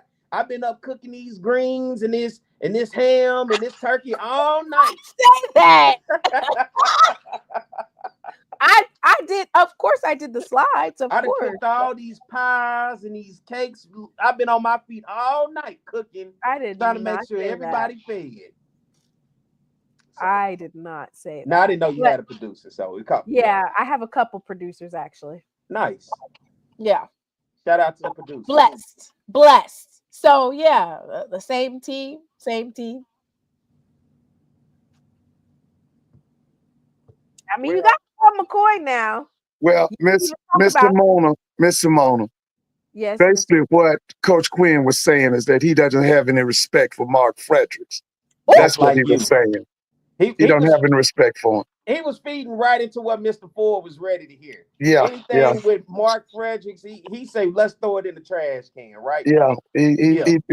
That's why he said same team. He's saying he didn't have no respect for him. Wait, Mr. Ford, I don't know. You wasn't on the stream. Let's play it again, and then you break it down for us. Break it down for us one more time. You know, you faced Southern before, but a different team, and you guys are a different team. What do you see from them when you cut on the film now? Same team. Let's give him a chance. Mark knows one thing: 3 yards and a cloud of dust. Well, hey, okay, so this is a great opportunity because, you know, Perry didn't choose this young man, but I'm interested in seeing him. And that is Trey Holly, right? Oh, Trey's the truth. I've seen him on film. What is he going to bring to the Southern, or is that supposed to be? No, not what he going to bring to Southern. What he going to bring to the SWAC football? Because he's going to listen, he is probably going to go to the league out of Southern. Okay? Listen to me. We are blessed to get a guy like Trey Holly. We don't get them kind of kids. And listen, if that offensive line jails like he's talking about, Trey's going to have a big year. Trey's going to have a big year. And if he comes back to Southern, I'm telling you, they're going to do him the same way they done all them other players. Them white folks going to come with that money because that kid is special. He's special. What is it about this? What you think Trey gonna do? What you think Trey gonna do on Saturday? Show out. He gonna show out. He gonna do like I told you about the kid. Listen, them guys ain't gonna change just because they coming to Atlanta. That Trey Holly kid is special. I saw him on film. Listen, that's another reason I got to go to the game. Listen, when I watch films, that doesn't tell me the whole story. Like when I go to the game and I can put my eyes on them. This guy is special on film. Oh, he's going to put on a show Saturday night. He's going to put on a show. He'll take pressure off. Listen, right? He will take pressure off of the Woods kid. He'll take pressure off of him. Southern is blessed to get that kid, I'm telling you. I think Terry was trying to keep him a secret because he didn't want to talk about him. Listen, this is the leading rusher in Louisiana high school history. Perry can't keep that a secret. Everybody knows that kid. That kid was at LSU. They're going to figure out a way to drop them charges. Listen, that kid is going to do well. Listen, I'm so happy in the SWAC, I don't know what to do. Perry? Yes. You don't have nothing to say about Trey? Shit, I was trying. I was just letting y'all. I was trying to say something. You're trying to keep him a secret. Not at all. But I mean, he is a He's guy probably the best offensive player on your team. And I said, who you want to talk about? And you said who you said, knowing that Trey Holly on the team. Well, because I couldn't go against guys who had already had themselves proven on this team. Trey Holly, regardless of the talent, has to prove himself come Saturday. And when he gets an opportunity to prove himself, then he's a guy that we can talk about from there. But no doubt about it, Trey Holly is a talent. He is a blessing to have at Southern because those are the type of kids, when we look at the transfer portal and NIL today, those are the kids that you don't get on this level in FCS. And to be able to get a kid like that with this type of talent, it is a blessing to be able to have. And so now we got to be able to sit back and allow him to prove himself. He has not proven anything at Southern. What we've seen is everything in the past. He's the all-time leading rusher in Louisiana high school football history. And if you know anything about Louisiana high school football, there have been a lot of athletes. And we ain't talking SWAC. We're just talking pure athletes playing the running back position that have made names for themselves. They're going off to even have successful careers in the NFL. So he is a guy that you cannot overlook, a former 4-star, many would say 5-star running back. But for me, I can't put his name in there because he has to prove himself come Saturday. I know the talent is there, but he has to prove it. And he reminds me of a guy like Isaiah Crowell. I'm not sure if you can remember back in the day at Alabama State when Reggie Barlow was there in the mid-2000 teens that had transferred and came over from Georgia who had found himself in some trouble. He is similar to that situation of Isaiah Crowell, where he can come in and make an immediate impact as an offensive player. Oh yeah, without a doubt. But if He's I hype one of him up and you the have nothing to see, you're gonna be like, why are you talking about? I gotta allow him to give you your own sample size to then watch and say, you know what? If he don't go off, you still see those moments that you say that kid's special. As the season progresses and he gets back into his routine, you can see the potential of what that kid could be. I'm not saying in game one he's gonna come out and have this breakout game. If you at Southern, you will want that because of the type of hype that he has, but he also has to get back into game speed reps as well. Oh and yeah. it's not going to be easy to go up against a North Carolina Central team, but we're hoping that happens. So I got to sit back and allow him to prove himself. The guys that I have mentioned to you before, they've already been on the field for Southern and were playmakers the year before, and I would do them a dishonor if I don't mention them because those are the guys who've already put in the work for Southern coming into this game. How many years of eligibility does he have left? All of them. Yeah, because Trey was a He freshman was at in red LSU. shirt yesterday. Okay. Last year, not Well, yesterday. he's one of the reasons I'm going to the game. Ooh, you going to the game to go see Trey Holly? Without a doubt. Can't wait to see him play. Yeah. And you obviously And like him, I mean, because you could not allow this show to go on any further and without saying Trey Holly and saying, well, Perry, why didn't you mention this kid? Nobody's holding him a secret. I felt like it would be a disgrace to have this particular show and not bring up Trey Holly and what he brings to your team. Everybody's already the word is out there. I put a video out. That video has about 50,000 views in terms of talking with Coach Graves and the Trey Holly situation, and especially in Louisiana, you had all of the LSU podcasts and radio shows and everything else that have talked about this kid, this talent being at Southern, and how Southern has gotten lucky to be able to have this type of talent. So there's no secret to what Trey Holly is. Now it's time for Trey Holly to be able to prove himself and that he still has the ability to be that big-time playmaker that I think you believe he can have and the rest of everybody else believe he can be. What's his hometown, Perry? He's from up in Farmington, Louisiana. He played for Union Parish High School. Okay. So he's from North Louisiana? Right just south of the border of Arkansas. Oh, yeah. Oh, yeah. They said it's going to rain this weekend? That's a potential. Yeah. I'm just looking at the news here. There's storms around. We need it, baby. It's been hot here. We need the rain. We need it. How much will the rain affect the outcome? If it gets to raining, you know what happens. You got to start running the football. For 3 touchdowns. Like I said, if it starts raining, you got to run the football. And that's why I talked about Nathan Zimmer, the kicker. Then you start to get in those situations where the kicker matters. 3 points matters. Yeah. Oh, special teams always matter. You know, Jimmy Johnson said special teams, defense, and offense. They said that when he was with the Dallas Cowboys, the first 30 minutes of practice was always what? Special teams. Wasn't that Frank Beamer when they called it Beamer ball? Beamer ball, that's right. Special teams. Frank Beamer at Virginia Tech's his team. Yeah. I love it. We're going to break Southern's team down from A to Z off of this one game. We already know what's up. The last 15, if you want to come up here and share your thoughts on Southern versus North Carolina Central MEAC SWAC Challenge. Let me ask you this. With that great Jackson State education that you have, what's up with this Southern? Where do we get that from? Southern. I know you articulate your words so much better with the way. Right. I listen to you since you know that I'm so articulate, then you read things off very well. That means it's purposeful that I'm saying Southern Jaguars. Jesus. You know that's purposeful, right? Yeah. That's why but you better than that, as the old folks say. You better than that.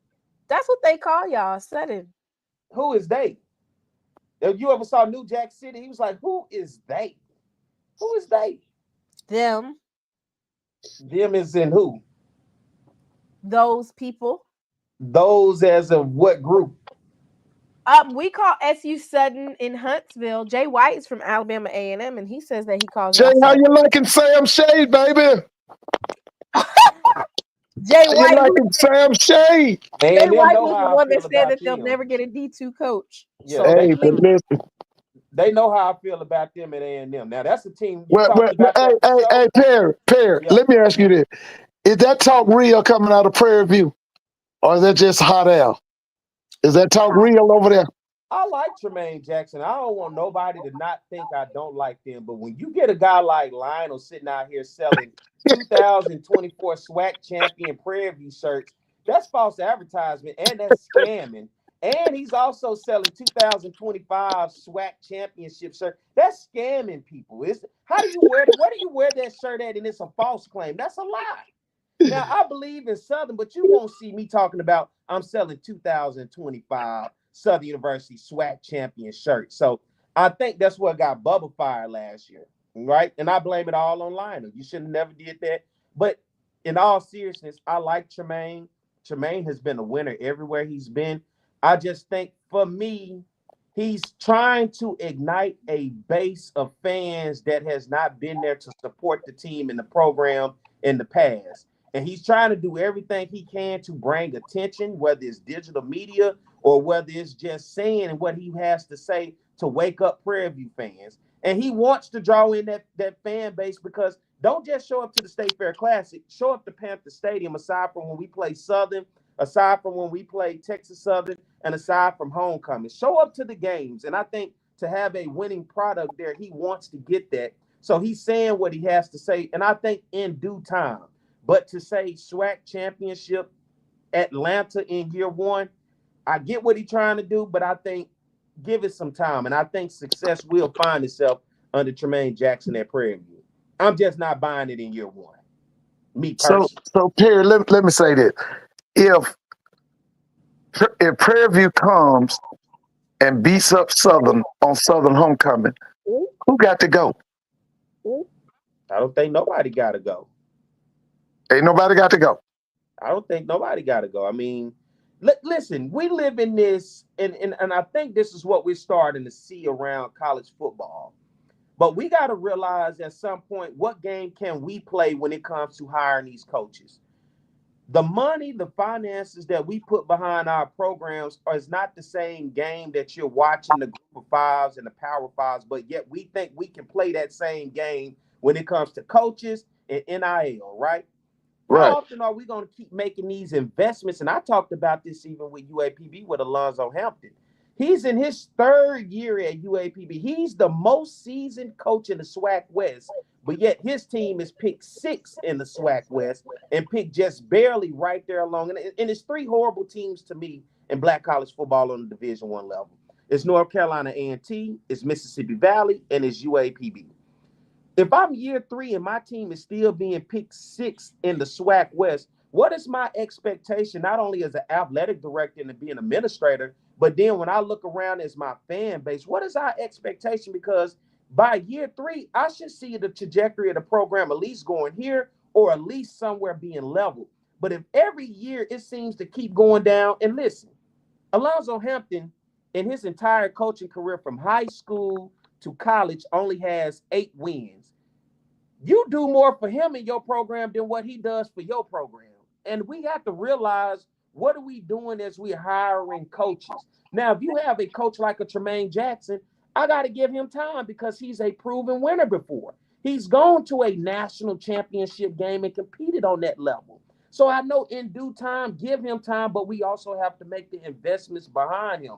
But when you got a guy that has proven nothing but just coached in different places, and he can tell you, I coached at these big name schools, but what comes with that big name school? What are you doing in terms of our facility? What are you doing in terms of our fan base? That's why I have a problem. And so when you're asking, should somebody go?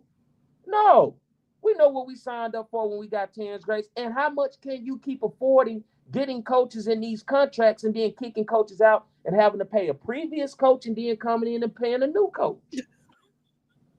Well, Perry, with all that said, so the guy Bethune-Cookman, do you give him 1 more year, 2 more years, or 3 more years? Let me ask you this. Where's the trajectory? You just saw me. It's either going here, it's either flat line, or it's going here. They lost to Clark Atlanta last year. Right. What do you and got blew out by Mercer?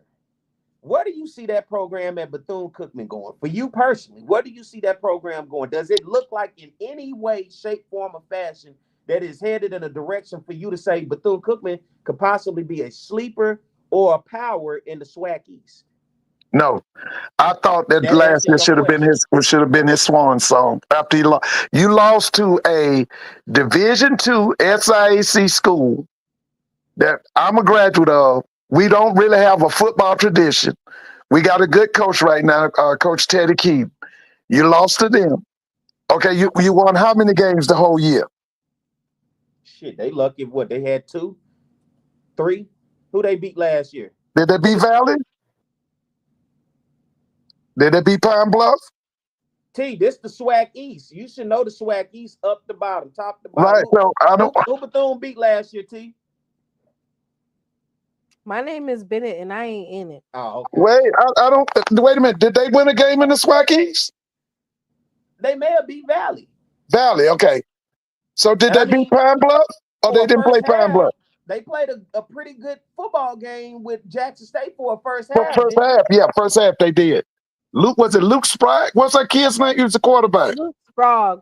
Yeah, he did pretty good. He I went to thought that was Sacramento the best State, I game I think. saw. But to me, and you answered the question, the trajectory being in Florida, a talent-rich state, Bethune-Cookman does not look like they're headed in the right direction. So as an athletic director, Reggie Theus has to evaluate that.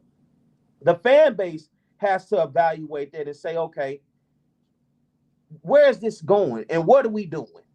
And at the end of the day, you got to ask that question. Yes, I see you say Valley beat FAMU. We want one win. Are we good with one win? Well, Perry, let me ask you this. Is Shad Ochocinco, is he the answer for Bethune-Cookman? Hell no. Oh. You are so I'm messy, just Mr. asking. Ford. You just pulled that name out the hat. You must want him to be the Oh, Mr. Ford, he said they beat Grambling and Valley. They beat Grambling? Yeah, dear Grambling. Oh, Lord. Dear Grambling. And that's all I'm asking. When you look at these programs, you ask, does somebody have to go? Now, why Eric Dooley had to go from Southern was what he was doing to the fan base. He was playing the fan base as though we did not know football, as though you don't know what a product is when it's out on the field, and we don't understand what it is that we're looking at. And one thing about Southern, if you don't have proper media training, because you get a lot of media in the Baton Rouge area. When you watch the local news from Baton Rouge to New Orleans and across South Louisiana, Southern is right there when you're looking at the Saints and when you're looking at LSU talking about football. Hell, actually, you'll get more Southern coverage than you will UL and the other LCS programs. His problem was he did not know how to go up in front of the media and hold himself accountable to issues that he was having as a head coach, and it rubbed the fan base the wrong way. And when you begin to rub a fan base the wrong way who likes to spend dollars to travel and to buy season tickets at home, you got a problem. And I think athletic director Roman Banks saw, oh, shit, we got a problem. Because the fans are speaking loudly and boisterous about, I'm not spending another dollar to go up the road or at home to support this. Well, I thought he was going after his misuse of that Glenn, what was his name? McDaniel. Right. The way he misused that kid, I thought it was over. Mr. Ford, after that SWAC championship against Jackson State, and he tries to play Bashawn McCray in that game, who he wanted. Glenda McDaniel comes in and lights it up. We just yes, he did. In the hole. He gets in front of the media and they say, hey, coach, would you have done anything differently coming into this game? He looked right into that damn camera and said, absolutely not. Perry, I got one last question before I go to bed. I just want to ask you this before I go to bed. You go to bed? We trying to go get these lemon pepper wings? No, tonight, I got Mr. to go to, Ford? Perry, you know I still work. Listen, I got one question, Perry. Here's a question. You get 5 minutes with Dr. McClellan. Give me 2 things, 1 or 2 ideas that would make the SWAC, take the SWAC to a higher level or make the SWAC a higher profile conference in America. Give us your 2 ideas. First, I think we have to be unified. And when I say unified, it's like what you see. And I know people hate to have this conversation of comparing the big dogs, but I think with anything, regardless if it's a big dog or little dog, it's about a structure. And that structure comes down to what does it look like as a whole when you have 12 member institutions, but all 12 member institutions seem to be doing their own thing. Hey, you go figure it out. Hey, you go figure it out. And at the end of the day, we're going to call ourselves the SWAC. If it was up to me, we need, because what we have, Mr. Ford, a lot of times here in this conference, we have a lot of turnover in athletic departments. And you can ask any athletic director when you're talking about SIDs, when you're looking at assistants, hell, even looking at SIDs in this conference. We need what I consider a Bible, a structural organization that for all of us at the end of the day, no matter who comes and goes, we have an idea of what athletics looks like for the SWAC, because we can't just keep holding our hats saying, well, we've led in attendance for 40 plus years. What are we doing to capitalize off of leading attendance for 40 plus years? What are we doing to sell and market our brands as a whole? Because what worked for Southern may not work for Mississippi Valley. And what works for Mississippi Valley may not work for Bethune-Cookman. But if we work as a whole, we can sell it together as one package, which I believe what they want to do with SWAC TV, putting everything under one umbrella and saying, these are the eyes that we're getting. But I would like to see when these commissioners and when the presidents go to Florida and meet with the commissioner, the ADs and the presidents, I would like for us to sit down and come up with a Bible, so to say, or this is the guideline to success in our conference. And this is what we're all willing to invest as a whole within our conference per each school. And if it's going to be SWAC TV, and that seems to be what's going to lead us into this new digital media age, then what we have to do then is sit down with each school, and each school then has to say what they're willing to put up to say for us to make this look uniform. Because if you look around this conference, streaming is different from school to school. Am I correct? Right. So we have to be able to say, how are we going to make this look uniform? So when we do put this on SWAC TV and we do package this together, we got to make sure that we all invested into that same camera equipment, that we're all investing into that same audio, that we want to make sure as a whole that we're going to be building our brand. So year one, this is what we want. And it's the same thing, like I say, with a coach. Year two, where we want to head. Year three, where we want to go. By year five into this system, this is what we're accomplishing as a whole. And every year that we come back and meet in our yearly annual meeting, I sit down and say, from year one, when we created this structure, all right, fam, what worked for you? All right, Texas Southern, what did not work for you?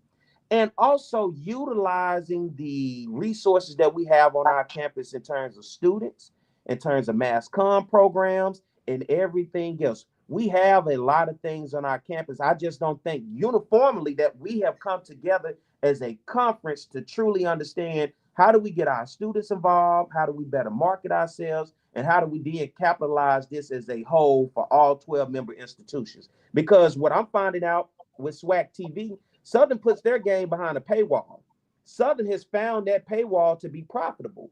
Southern then now does not want to give its game away if it's not going to be on HBCU Go or ESPN away for free on SWAC TV, because it has become profitable. But I do understand what works for Southern may not work for Alabama State or anybody else. So we got to figure out what works together and have that one set goal, instead of it just seem like we throw things out there like the SWAC Classic, throw things out there like we're doing right now with SWAC TV. And there's no knock on the commissioner. It's just for those who looking at this a little deeper from then just the outside, we want to peel back the layers and say, what can we do better as a whole to be consistent with this, where it does not just sound like a headline in that moment, but in years to come, it's something that we can build off of. Is like when you build a house, you build a foundation, you build the first level, and then you can build up from there. Here, it's been great. Mr. Mona, I got to get into bed. Listen, hey, good luck Saturday night at Georgia State. Everybody have a good night. I'll probably see you on Tuesday, right, Mr. Ford? You know you will. Listen, I'm a fanboy for you too. So I'll probably see you on Tuesday, not SWAC Saturday, because I'll be coming from the game. Are you going to do a Saturday after the game? It's the game start at 7:30. It don't end till what? 10:30, 11? Well, what you think about 9:30? If it started 7:30, about 10, right? We'll see. Okay. Listen, everybody have a good night. Good night.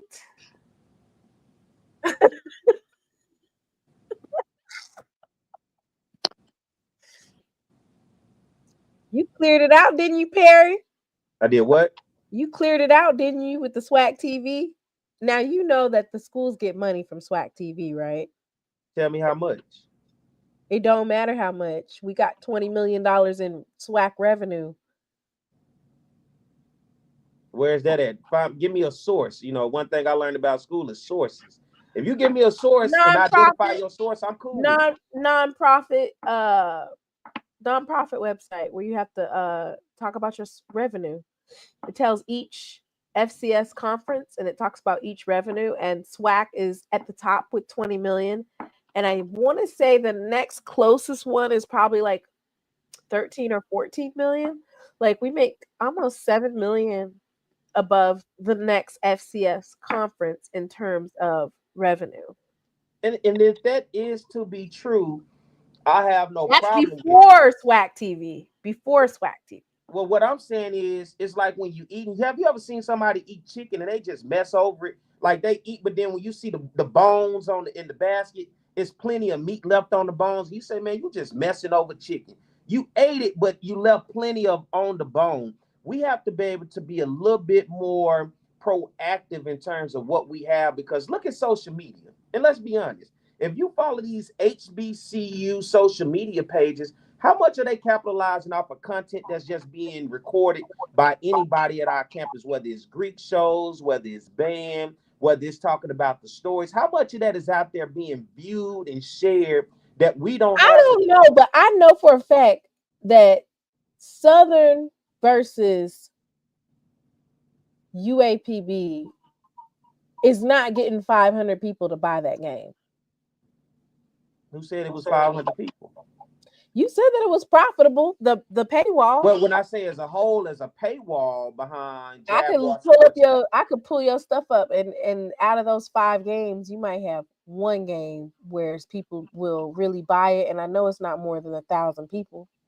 But still, you can pull it up. What I'm saying is, this is my conversation from athletics as a whole, saying that there's a profit that's there that they're not really wanting to give up. It ain't no more than $100,000. Y'all need to give it up. Even if it's $100,000, let's take a look at what we're receiving from ESPN in that deal. What? Let's not do ESPN deal. Why? Because if you look at the SWAC revenue, it's 20 million, and everybody else's is under 15 million. 20 million, and then what is being dispersed back to 12-member institutions? A lot of money is being dispersed. So give me a specific. If this is there, enough revenue to pay off this house settlement, enough to cover what they have to pay each year. Well, let's start with one school. What is Jackson State getting in return? Let's just do Jackson State. Enough. That's what I'm saying. That's what I hear. Enough.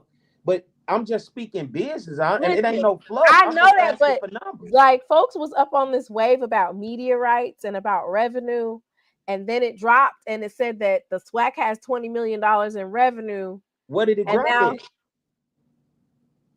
Didn't see it. It's been I'm asking you. I'm not being funny at all. Where did this drop? Yeah, it dropped when they release, when the nonprofit has to release their tax returns and stuff like that, and talk about how much they made. And this was an article or something that they put out. No, it's literally a nonprofit statement that they release. It's on ProPublica, and it'll basically tell you how much revenue and how many expenses they have.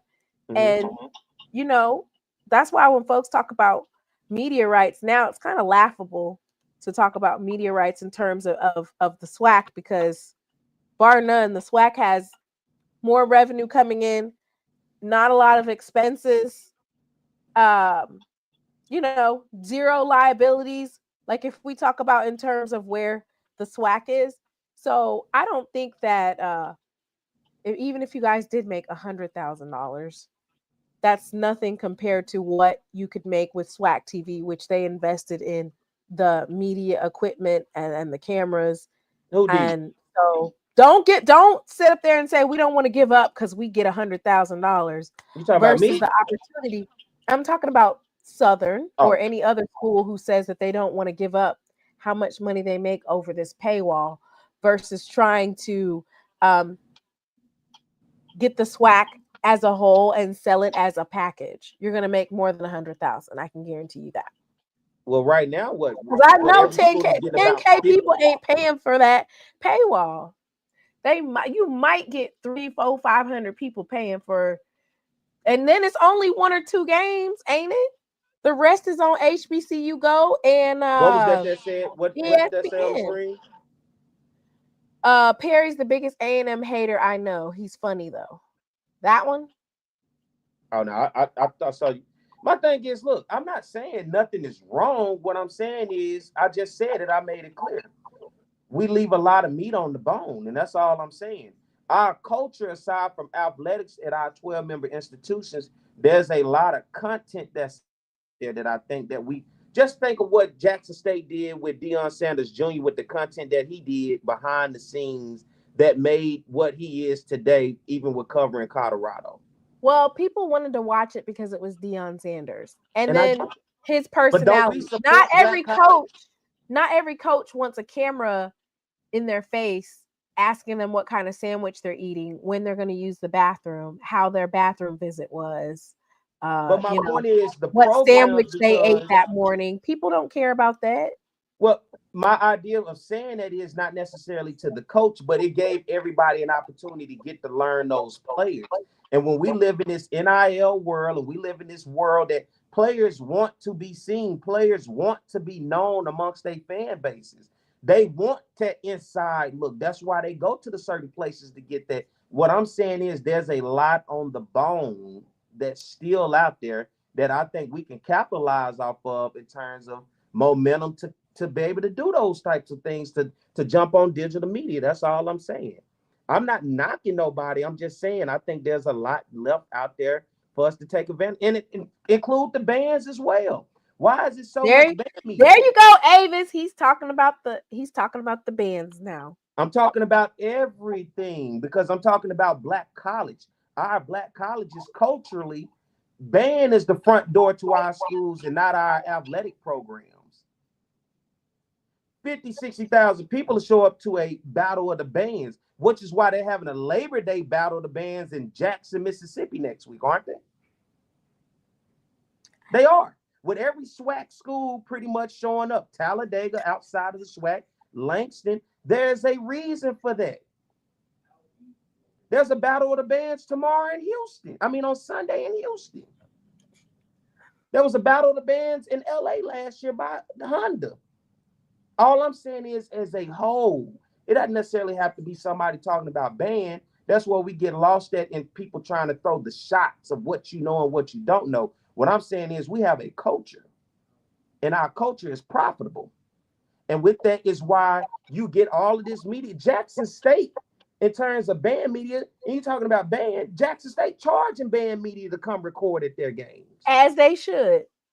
There's a reason why they're charging. Because they making money off of them. That's a value.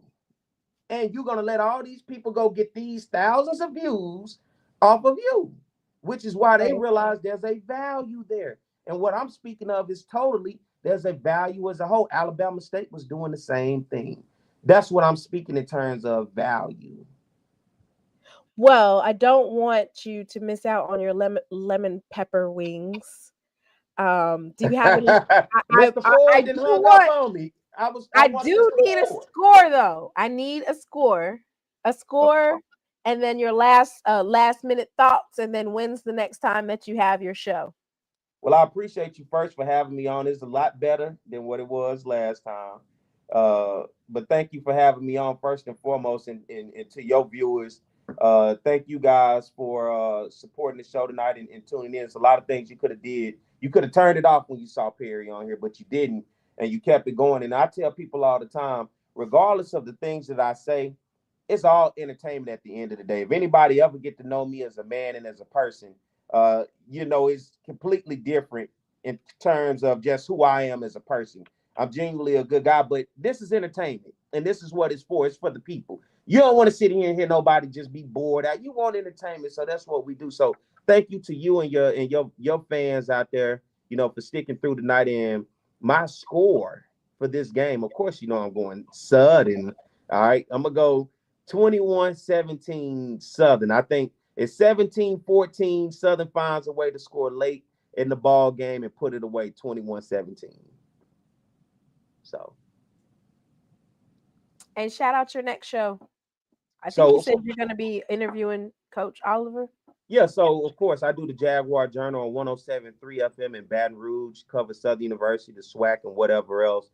This weekend I have Coach Trey Oliver, of course, breaking down North Carolina Central a lot better than we did tonight. It's his team, but you can follow the Jaguar Journal. You can listen to it around the Baton Rouge capital city area from 7 a.m. to 9 a.m. on Saturday mornings. But if not, you can keep up with the Jaguar Journal on YouTube. You can watch it live there.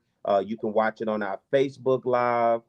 You can listen to it on Apple Podcasts, Spotify, as well as keep up with the Jaguar Journal on X, on Instagram, as well as Facebook. So any chance that you get, you can keep up with that. And then also with On the Yard Network, Blue and I most likely will start back doing our Sunday shows as we recap games from the previous day on Saturdays. So, and thank you to you and your people for allowing me on here. I know a lot of times some people, they judge you off this. So naturally, a lot of people just don't like me, but they don't know me. But that's okay. Right. That comes with the game. That's part of it. But, you know, at the end of the day, huh? I said right. Yeah, but at the end of the day, it's nothing but love. And I got nothing but love, whether they love me or they hate me. At the end of the day, this is all what we do it for. We in this media space, we bringing a spotlight to our people. And at the end of the day, talking about HBCUs, I think at the end of the day, is your passion and my passion. And that's what we love. And it brings a smile to your face, don't it? Or this brings a smile because you're supposed to be SWAC. I'm not finna get out of here and you start laughing thinking this shit funny because now everybody going MEAC. And what you talked about, we SWAC, we got to stick together. Now you think this shit funny because everybody going NCCU? This just let you know how much the people in the SWAC don't even stick with the SWAC, or it just let me know how much people truly hate Southern.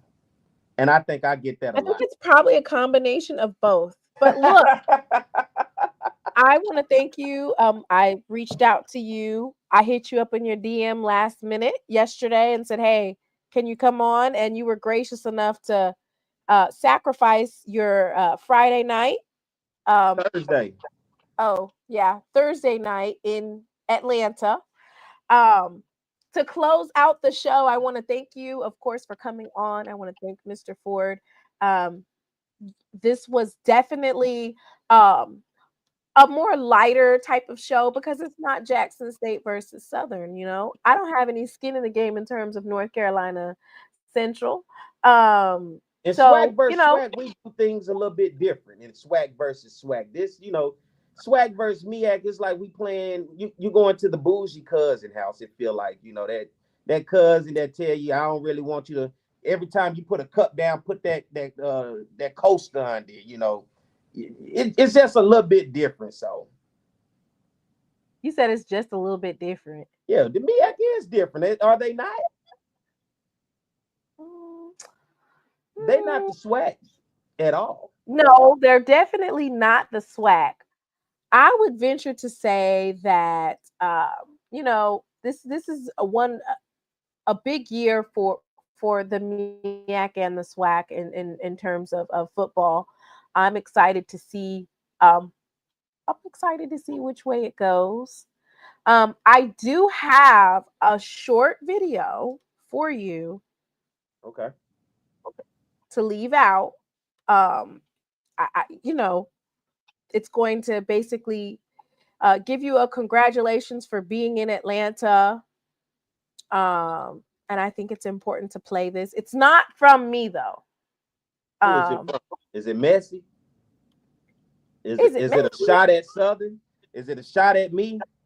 Should I be prepared? Why would I take a shot at you? I am so grateful that you came on my show tonight. I don't know if you want to end it. All right.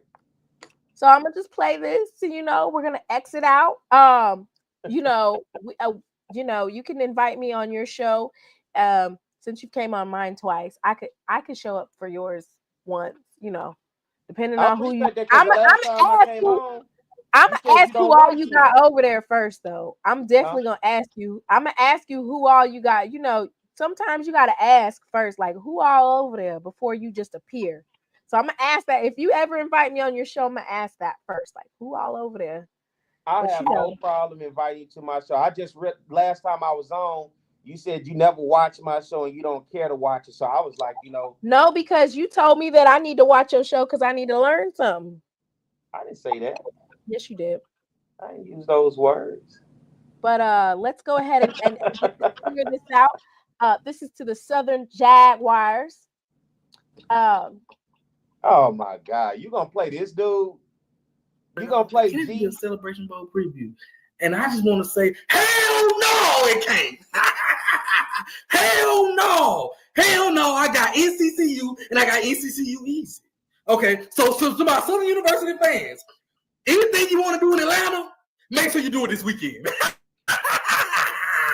Go see Martin Luther King. If you got any family members in Atlanta, go check on your family members. If you want to go eat at all the good restaurant, got a restaurant you like in Atlanta, go eat this weekend, okay? You want to go check out a game, a soccer game or something, go check out it this weekend. Anything you want to do tours-wise, you want to see Martin Luther King, Rosa Parks, and all that, do it this weekend, because it's going to be your last time in Atlanta. Listen, I got NCCU. I'm going to tell you right now, you ain't going back. And I love you. Okay, I love you, but I'm telling you from a brother perspective. Somebody gotta tell you the truth. It's like we just watched Is that Southern Alcorn beef right there? Is he hating because y'all are in Atlanta? Well, his problem is the last time they came to Atlanta, College Game Day showed up and they were in the MEAC SWAC Challenge. And guess who they played? Who? North Carolina Central. Oh. And they lost 24-14 in 2001. So 2021, excuse me. So that's all you hear from him. And they haven't been to no Celebration Bowl either. So since COVID. So you just hear somebody who hate the fact that we here. And he know the last time they came in 2021, they had all eyes on them and they didn't get it done. 24-14 against North Carolina Central. So I understand where that place or where that comes from. That's okay. So it's a little bit of hate. And then then the Alcorn Southern rivalry in there. And G talking all that noise. I just saw him at the Southern University Athletic Gala last week. He was in there kicking it. Ooh. So some nerve of him to be kicking it with us at Southern's Athletic Gala, and then to sit there and do all that. See, I peel the layers back for the people. G, he give you a little bit, but I'm gonna tell you where it come from. They lost in 2021 to North Carolina Central. All College Game Day showed up. Everybody was there. And they lost. And he was just at the damn Southern Gala just last Saturday. So don't believe everything y'all see. Once again, people, is entertainment. Slough lost more Celebration Bowls than any team in game history. Oh, wow. It's one thing about coming to Atlanta, but they damn sure left Atlanta sad too many times, okay? Multiple times sad. So them bus rides and them car rides and airplane rides back for them have been sad multiple times. I don't think they left here happy one time. So, they ain't got whatever y'all heard G say. Don't believe all that. Just hype. He just mad they not here, and he might be here this weekend. Ooh.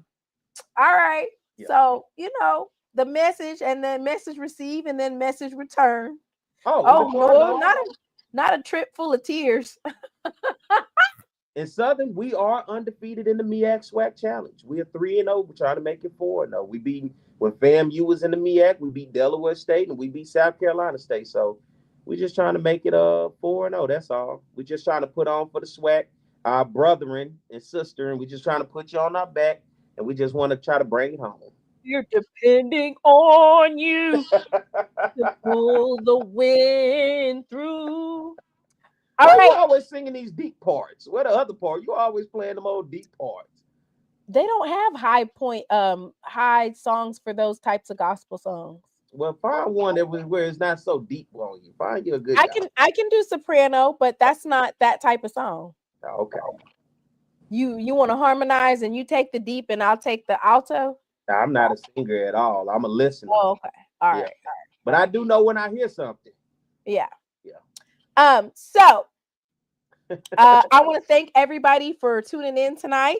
Make sure you like, share, and subscribe. And we're going to be right back here on SWAC Saturday. Lord, y'all going to be there all night. I'm not trying to be there all night. We're going to have a small show on SWAC Saturday just to do a recap. and then we're gonna have to finish it up on Tuesday probably because it looks like it's gonna be a late night.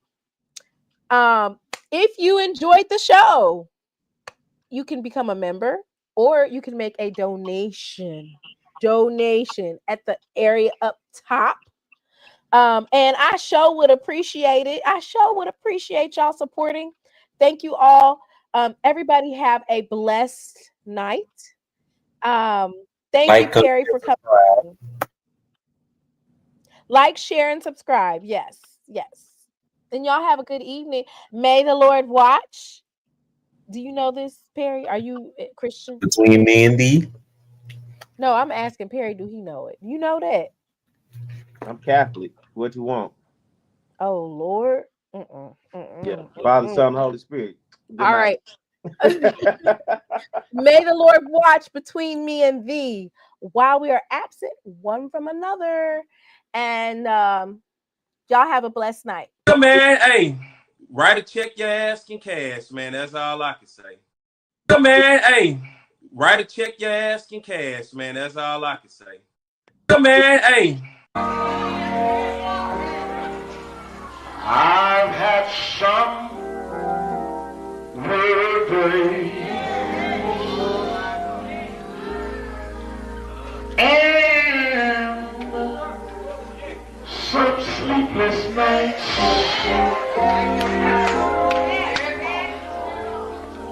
But when I look around,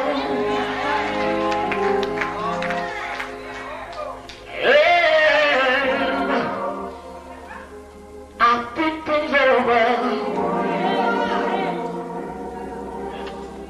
all of my good days outweigh my bad days. I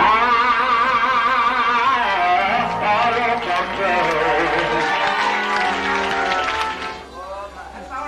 The clouds hang low.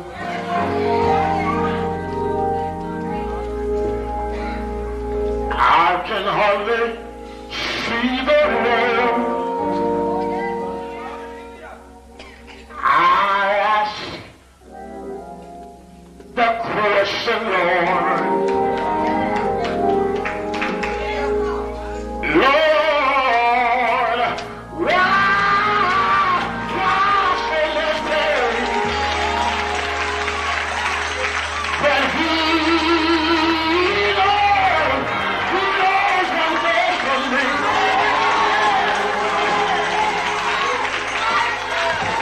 Although my weary eyes, they can't see, so I'll just say, thank you, Lord.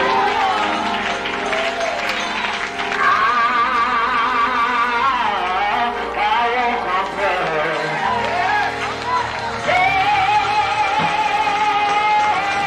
But He is so good to me. He's been good to me. Better than this world all you could ever be. He's been so good.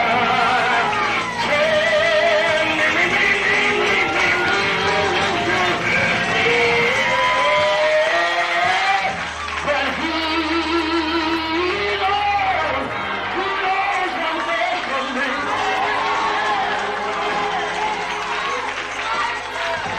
Although my weary eyes, they can't see, so I'll just say